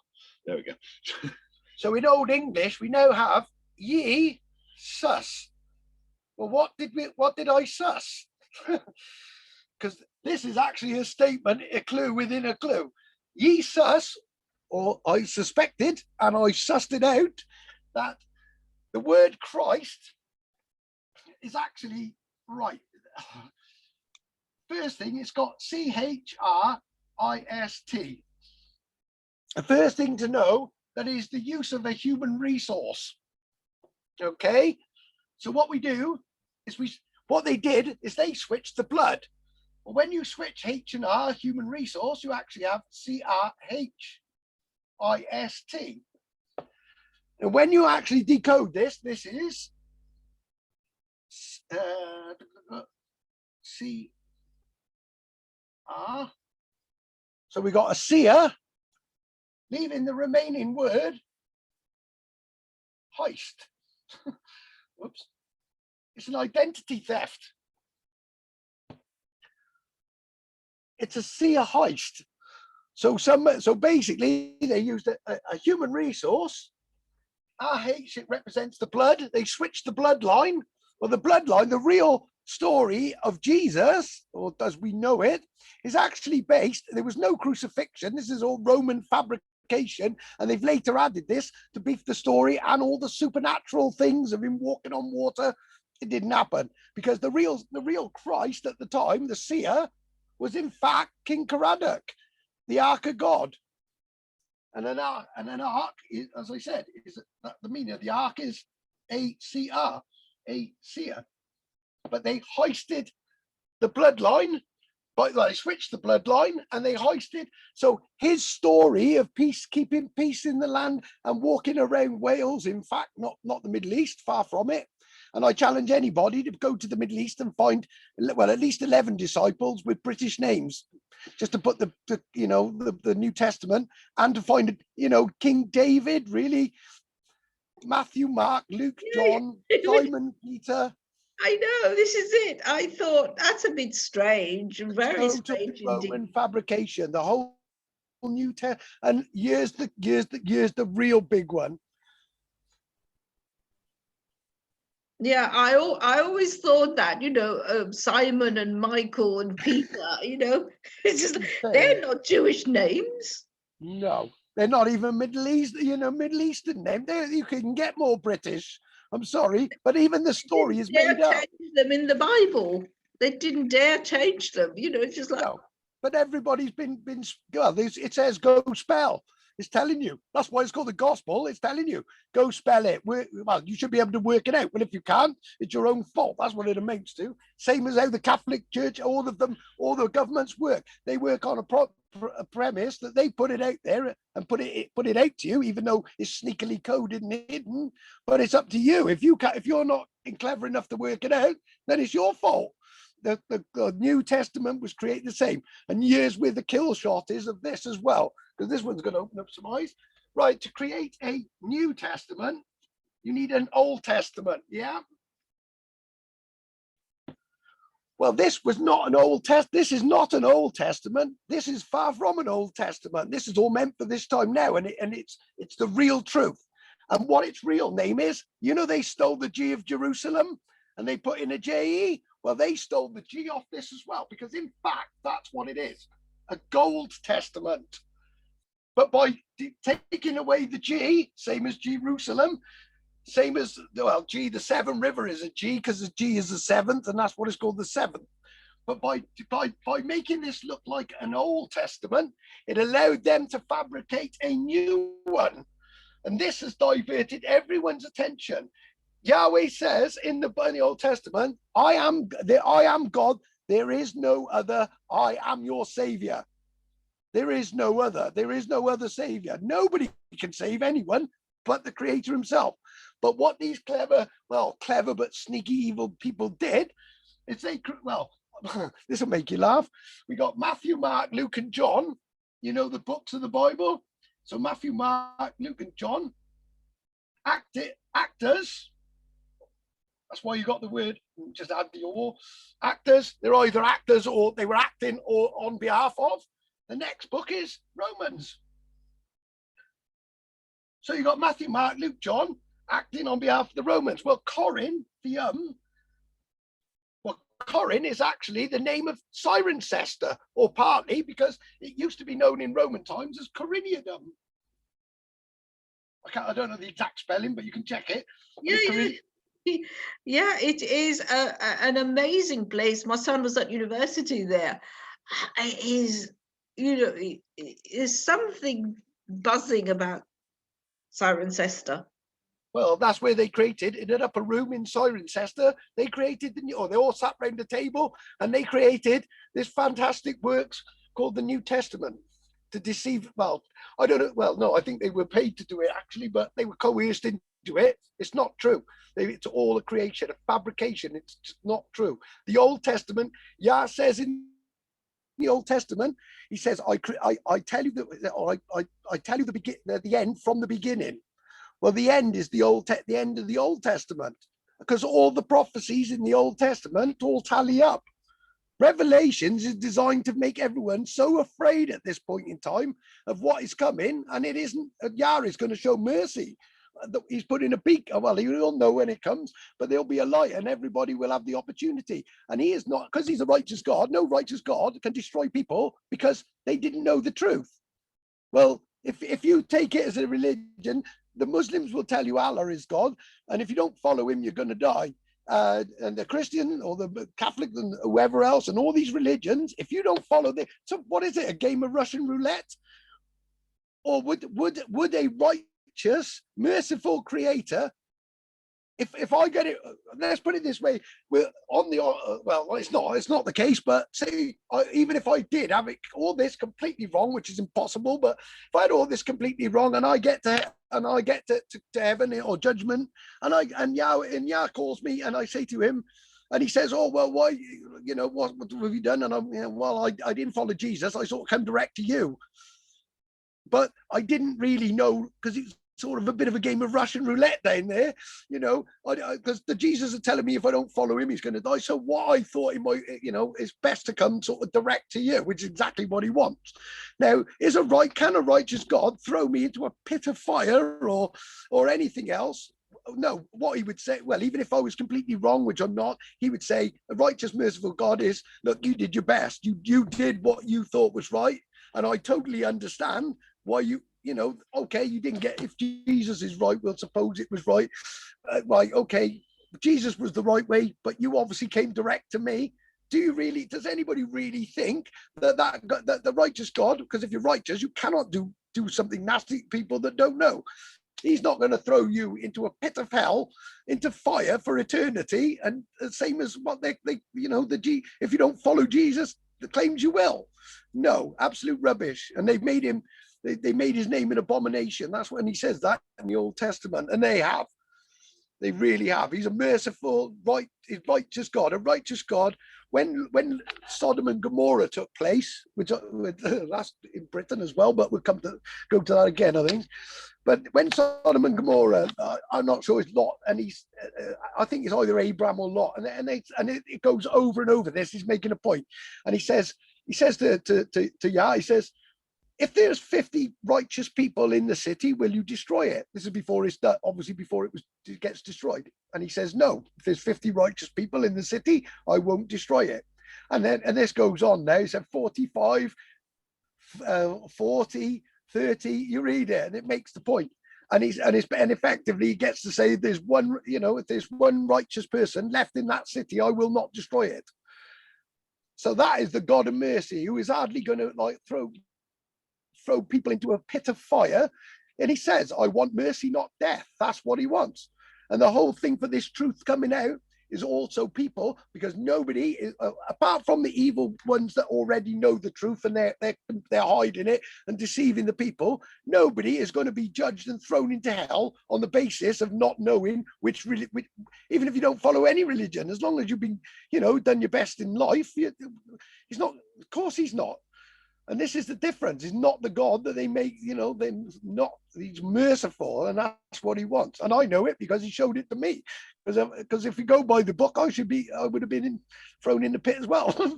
But I didn't. He pulled me out of it. Yeah, I always felt that, because, if God created us, why would he send us to hell? It's just like some of us, and only some of us will go to heaven according to the born again people. Yeah, I always felt that was wrong, because you could be a good person, but you could be exactly. You could. And why would you can't judge? How can righteous means he cannot do anything unrighteous. Yeah, because we're all his children anyway.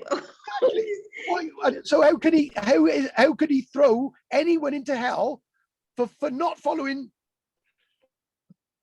Well, you've got a selection of I don't know how many different saviors, and you're going to hell, whichever one. Well, no, how can a righteous God throw you in hell because you didn't pick the right one out of however many? No, that is not the case. And the whole thing of all this unveiling this is all time to get for everybody, because he's not going to put any judgment on anyone other than those that have deceived. They're the ones, but the trap is set for them. Oh yeah, they're going to get it. There's no question on that. But he's not going to, and this is the hope for people. But people need to do is turn to their Creator, realize that He created us. That's all He wants. Is all He's asking for. He wants us to call Him by name. You don't have to go to church. No, this is the temple of God. In between your temples, that is the temple of God. That's what He wants. Temple. Yeah, that's why they're called temples. You're so good. I mean, you're just so amazing, that things we already know, but we were never conscious of. We're all under a spell. That's why. The temple, Yeah, but the Canaanites Templars, the Knights Templars. Yeah. The Holy Grail is the secret of what they did with the switch of Jerusalem and the Holy Land. That's what the Holy Grail is. It's the Holy G-rail, the Holy G-railing of Jerusalem over to Jerusalem. Just to finish off, Marco, but it's been so interesting, but about the Ark of the Covenant. Always had a thing about the Ark of the Covenant. I know where it is. I know, I read it on Facebook. But take us a little bit more about the Ark of the Covenant, because I was always intrigued. I always knew that we have to find it. Well, I know. I've already identified. It's written in the stars, but it's written in the Cancer, the crab sign, and Solomon's symbology. I've already, I don't really want to put a nail on where it is, to be truthful. No, because you'll be overrun. Yeah, I know where it's written. It's actually written in the land, in the stars, in the codes of Solomon. And Cancer, which is answer Biark. In fact, when you break the word down, because crab is just Biark backwards, or B, the letter B and ark. Cancer is answer. So answer be the ark. It tells you on the star. It's written in the star system, and Cancer happens to be my birth sign as well. And I know exactly where it is, and it's all coded in Solomon's key.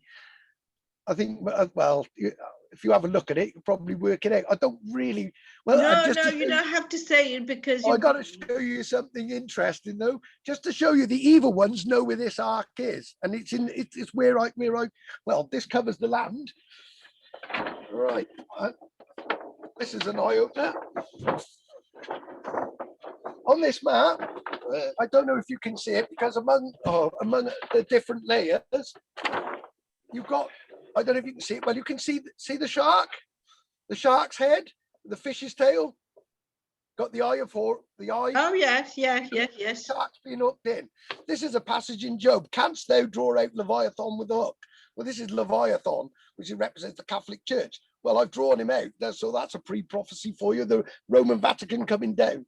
But ultimately, there's a reason that this shark is also covering this area, because the word shark is sh and ark, A-R-K.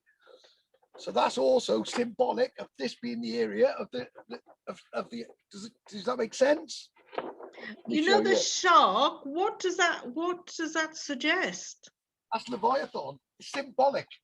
Oh, please. Sorry, say that again, Mark.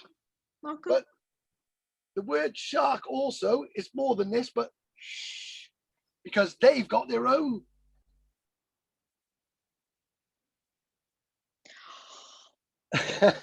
That's what it symbolizes. It represents. There's a whole prophecy in that of what's coming. That is the pre-prophecy of bringing down Leviathan, and I drew it without even realizing I was drawing a shark, believe it or not. I know that the connection with Lewisham is just like I was so flabbergasted, because as I said, that's where I used to teach as well, and my husband comes from Lewisham, we're from Hillyfields. Yes. You saw where the stones came from as well, didn't you, on the circle? Have you seen the full message? I don't remember the stones, but my husband does. Well, I didn't know this at the time. There is the only stone circle in London. Yeah. Well, my map. I think I remember now. I remember where the stones are. Yes. Right, you're going to love this. Well, if this is not coincidence, none of this. Well, you know, I've got my map. The coding for the map gives this exact message. Gives this message. You have the word key, Canaan, Egypt, Yahweh, which gives you the basic triangle. Then you have the word yes, because you've got Yahweh, Exeter, Swindon. So they're the same points as the KEY points. So that's the second part of the message. Right, let's draw it. So this is the triangle that we've made. We've got Canaan, Egypt, yeah. But then the second message, as I said, we had Egypt. I knew where Exeter was, so that's an Exeter. That's the point there. That side, remember I said about the Swine King being Swindon? Yeah, so I put the S there. So not only have I got, well, we've got the KEY, YES. So we've got key, yes. Also, in that letter in there is the word seek. So that's the coding, the message behind the coding for the start of the map. Well, when I did the map and I built the bow of Zechariah, which it takes some breaking down, but everything means something. It's not just a random drawing. When I done it, and then I obviously drew the line from St. David's through Abertillery, which is actually be artillery. Well, it isn't artillery; it's a battle bow of Zechariah. Well, that shot straight through, and it pinpointed, or just actually, there's two lines, and they actually like a set of tweezers over Lewisham, picking out the stones. Well, it turns out there is stones in Lewisham, and they just come up on my feed, and I instantly saw it. Well, Lewisham in code is I am Welsh. Oh no! That's exactly, and that's an exact anagram. Well, there it gets even better, because the stones that make up Lewisham Stone Circle actually came from Scotland, from a place called Mount Struy. You can check this; it's all recorded. Well, that is an exact anagram of is true. Yes, seek Key, yes, seek, I am Welsh is true. All in a map that connects and goes on from there to make the Star of David. A shark, I know, there's actually an angel fish layer. The Star of David actually links up every single one of the 12, 14, 12 that I decoded as well. You know, this what I'm wearing, is that the Star of David? It's difficult to see. I got contacts in that I can see at distance, but not close with them in. Hold on, let me change the view. It's like geometric shape. I think it is the Star of David. Well, do you know who the Star of David was? You're going to love this, because if anybody thinks that Yahweh doesn't respect women, because this is what they've led you to believe, that he doesn't like women, whatever. All right, really? Well, let me tell you the Star of David is, and I'd have to explain it through the map again, but the Star of David is actually Boudicca, Queen of the Iceni. She is the Star of David, the Star of Caradoc, and it was actually his sister. But people don't know that because it's hidden in history, but you can root it up. But Boudicca was the Star of David, the Queen of Heaven. Yeah, I mean, that's why she's remembered anyway. Otherwise, she would have been. Yeah, but they hid her story, and well, it was wrong what they done, but don't think for 1 minute. Here's another one. Can women be priests? You know, we get all this nonsense about can women be priests and all that, and they have to go through all this rigmarole to say whether women can, and they've done a marvelous thing now and look so good for letting women be priests. But let me show you something. You know, the Star of David, it's a triangle and then another triangle. Yeah, it's on my map right in the center. Yeah, so Also that's what I've been wearing this since 2002 or 3. Yeah. And that I wear this all the time. And one day when I was outside with my friend, this turned black. It turned black, and it's never done that before. Only once when we were outside looking out, and there was a UFO, a bright light outside. Yeah. And we thought, what is that? Is that a UFO? And then this, all of it turned black as anything. All right, that's not good. Well, we don't know. Maybe I was protected, you know. Yeah, possibly. I don't know, lovely. It's weird.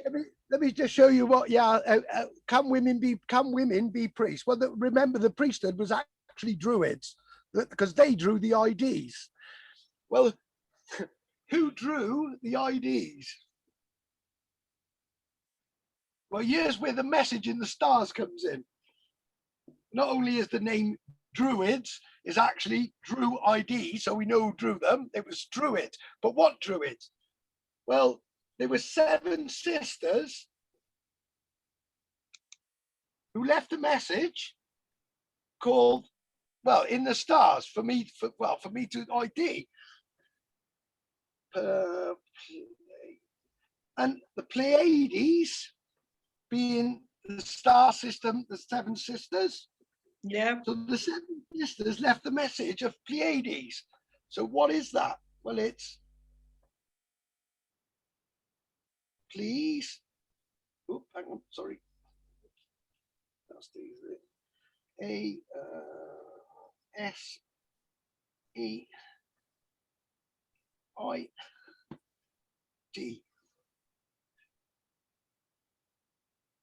So the 7 sisters, the Pleiades, those 7 sisters drew IDs to tell me to please ID. And it was written in, well, they also introduced themselves as well, which is fantastic, because even letting me know that Sirius is Sir I Us. So please ID. Who drew the IDs? Sir I Us. They're telling me Sir I Us. We drew the IDs. Okay, what are the IDs? Oh man, this could just go on and on. There's a million messages in the stars. So the next one they identified is Arcturus. Oh gosh. Hold on, actually, let's not. We come to that one. In fact, we'll go. Taurus is the next one. Well, in fact, Aries is a rise. It's the word, that's the word arise, it's just mixed up. This is this coded message that the druid, the female, the seven sisters left me is you at Rus, which is Jerusalem over the road. I thought that's Jerusalem. So you at Jerusalem is Taurus. And then they're letting me know where did I want to know where King David, well, they give me the divine ID because they drew the IDs up. I told them what to draw and they drew up the IDs. So you at Jerusalem, so they're speaking to me, they're saying, arise, you at Rus, Sirius is Sirius. Well, who are you? Oh, well, we're the ones that drew the IDs. The seven sisters of the Pleiades, which says, please ID. Well, they drew up, they were obviously told to draw up the King David sort of conundrum, if you like, the identification. And they let me know that with Arcturus is Arc to Jerusalem, or Rus, which is Jerusalem again. So the ark came to Jerusalem. Well, the ark is David came from Hebron to Jerusalem. This goes on and on. Honestly, I could go all day with these. Then we've got Andromeda. So what they're telling me, so Marco, but who comes up with these names? Yahweh put it into the, there was this, right, going, I don't know the ins and outs of this, but something went wrong basically. And there's well, maybe it's as above, so below. There's a Druid rebellion effectively, or a lot of them have turned and they've gone and joined Rome. This is the sort of root story or base of it.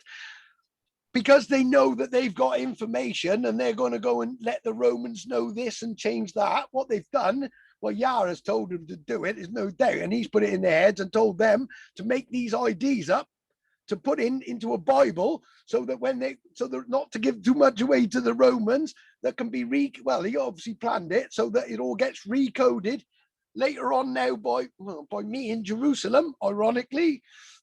And obviously this is where the beginning of the turning round point, and we're going back, and the truth comes out and so comes down.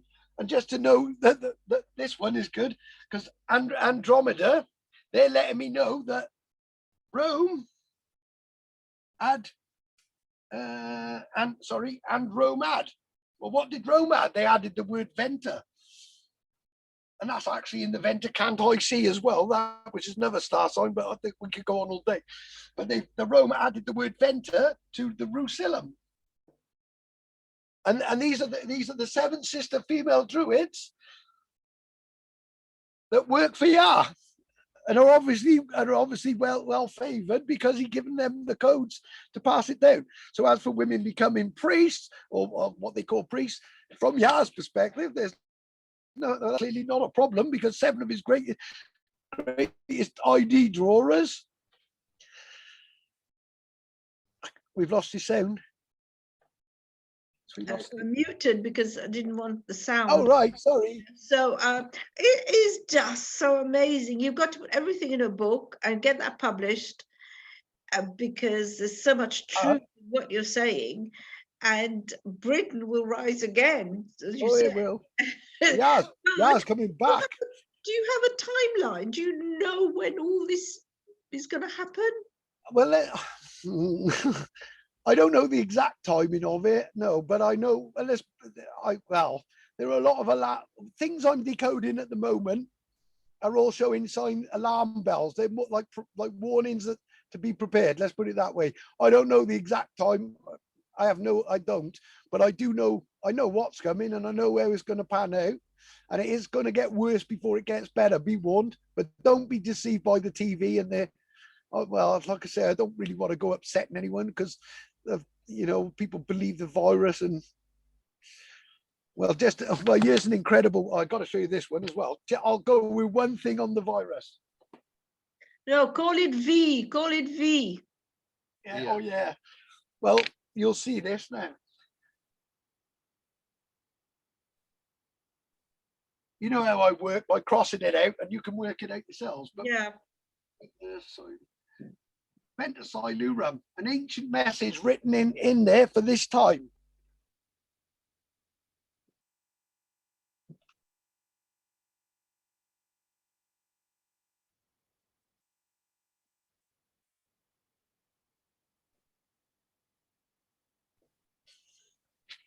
Enter Mull. It's telling you. It's written in the word Ventasilurum. Actually says ent a yuhu Mull. In other words, think that over. That's what he's telling you. It's written in ancient, and he says, I tell you things in ancient time, written in ancient times, so that when it happens, you know that I put it there, and that I am God. You know, I am the real creator, and you can't say your saviors of whatever description did it. I did it. That's what he's saying, and it's written there. Mull. Yeah. So why is it that people at the top are not really affected by the V? Because can I avoid this subject at this point? Yeah. You can talk in symbols. You know. Yeah, no, it's just I don't want to give too much away, but I know what's well. I know exactly. I know what's going on, and I know how it's going to end. And things are going to get worse before they get better. But there's hope. Trust me. You know, there's hope for everybody.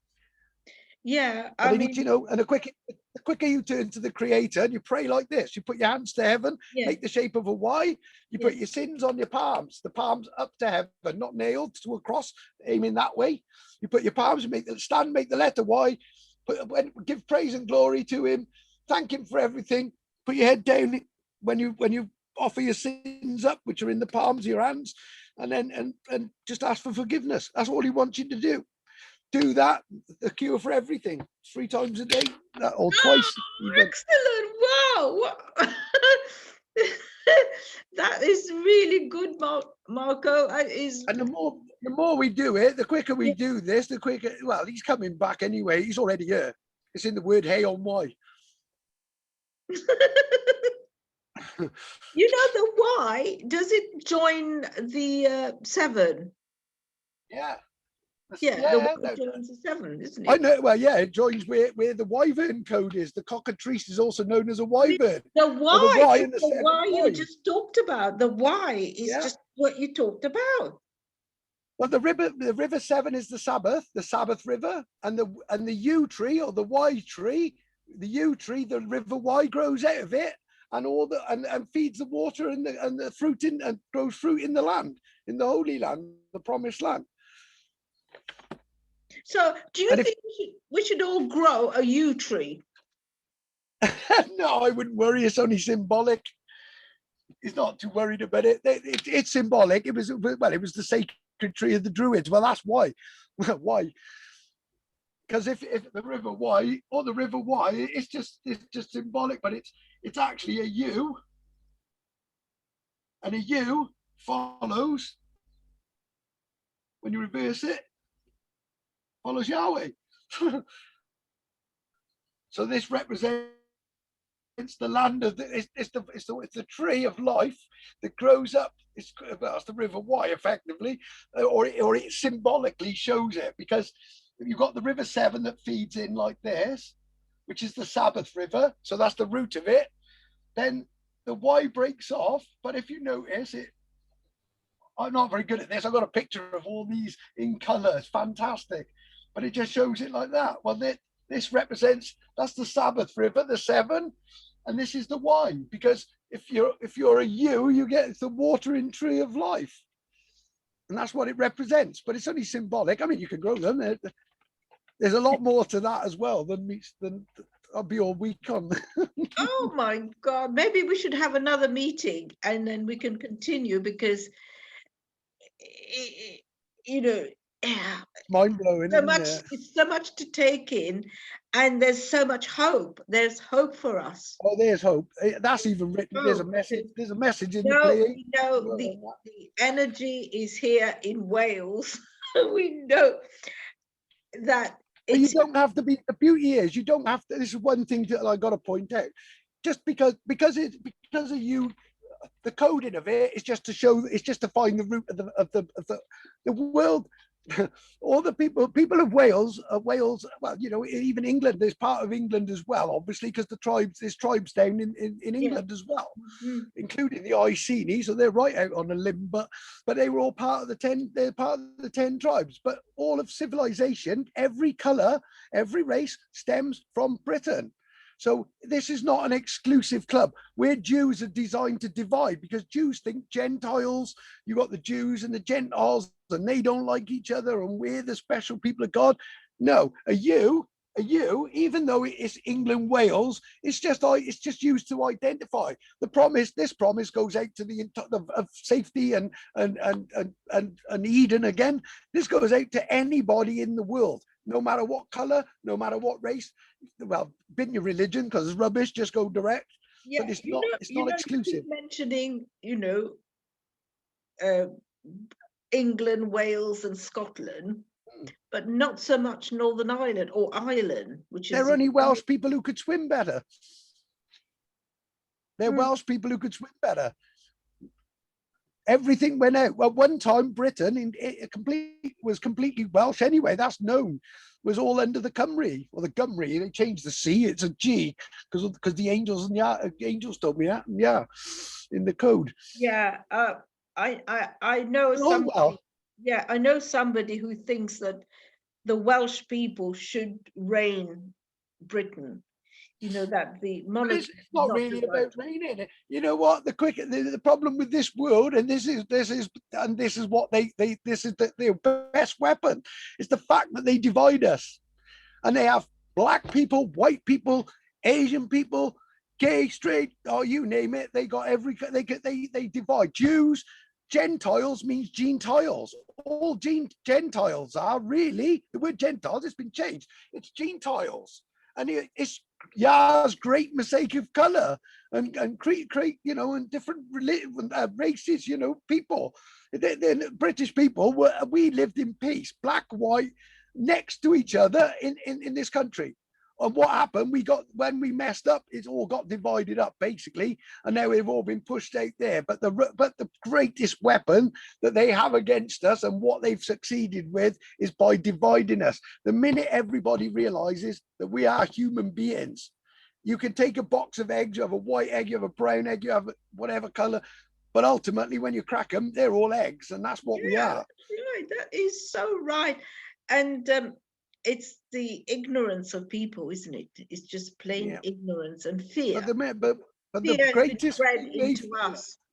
Yeah, that's the greatest thing they fear, is us realizing that they're the ones that cause all the problems on this earth. They throw out the division. They cause the wars. They cause all sorts of evil things. And the way and nobody sees it, because we're too busy fighting and arguing with each other because of what they divided. The minute everybody takes a step back and realizes that, well, just to show you that there's no bias to white, you know, the whites or Welsh. Well, my mother's side are Italian, French by descent. My father's Norwegian, Irish. I was born in Wales. My brother and my brother's adopted. He's mixed race. Jacob, his name is as well, actually, which is incredible. And I've got mixed race cousins as well. So just to show you, there is no bias to who you have 12 disciples. Yeah, we've got a Matthew and a Mark and a Dave, among others. Oh gosh, it's been so lovely, Marco. It's been really, really enlightening, and we'll have to do another one, because I need to bring my friend in, and she's like, whoa. Well, we need to get this message out to the world, because things are going to change, and we're going to change it. We are. This is the spirit. This is because I've been praying for, you know, we need to change the world, and I've got my UFO conference coming up, and it's about benign beings who are trying to help us. So maybe they're helping us through Yahweh, or we don't know. So go direct. Let Yahweh do the rest. That's the answer. Yeah, no, but maybe he sends messengers. You know, he sends messengers and to give us hope, because that's what we need. We know we will win, and you are protected, and hopefully I am protected. So we're all I'm not worried about space. I'm quite happy to stand up, call the Vatican out, the Freemasons, US. I will call them all out. I really do not care, because I know he has with me. So if they, you know, and who can stand against me? I'm confident. I know he's with me. So bring it on. Yeah. In fact, take this. And you can put that public. I really don't care. Yeah. Oh, thank you. And you know, in the worst case, if they kill me tomorrow, I mean, where am I? I'm in heaven. So bring it on. If you're going to do it. It's like David, you know, David with an eye. You know, he's been saying things for such a long time, and he's still alive. Right, yeah. But other people in the that sort of space community, they're got rid of. I was just reading about this chap who was found. Well, I'm not afraid to stand up to them. I really don't care. They're evil and they need bringing down. And I'm going to do everything I can to reveal the truth, and I'm going to keep following. Well, I'm taking instruction anyway. I'm not doing it of my own, you know. Yeah. So, yeah. Oh, thank you ever so much, Marco. We'll talk again. And lovely meeting you as well. Talking to you on you. Thank you, Dave. Is it David or Dave? That's right, yeah. Dave. Dave saved the day. Yeah, Dave. There he is. Help. Come on, Dave. I can hardly give anything because it's not much. We need to meet up, and so I'll just stop the recording.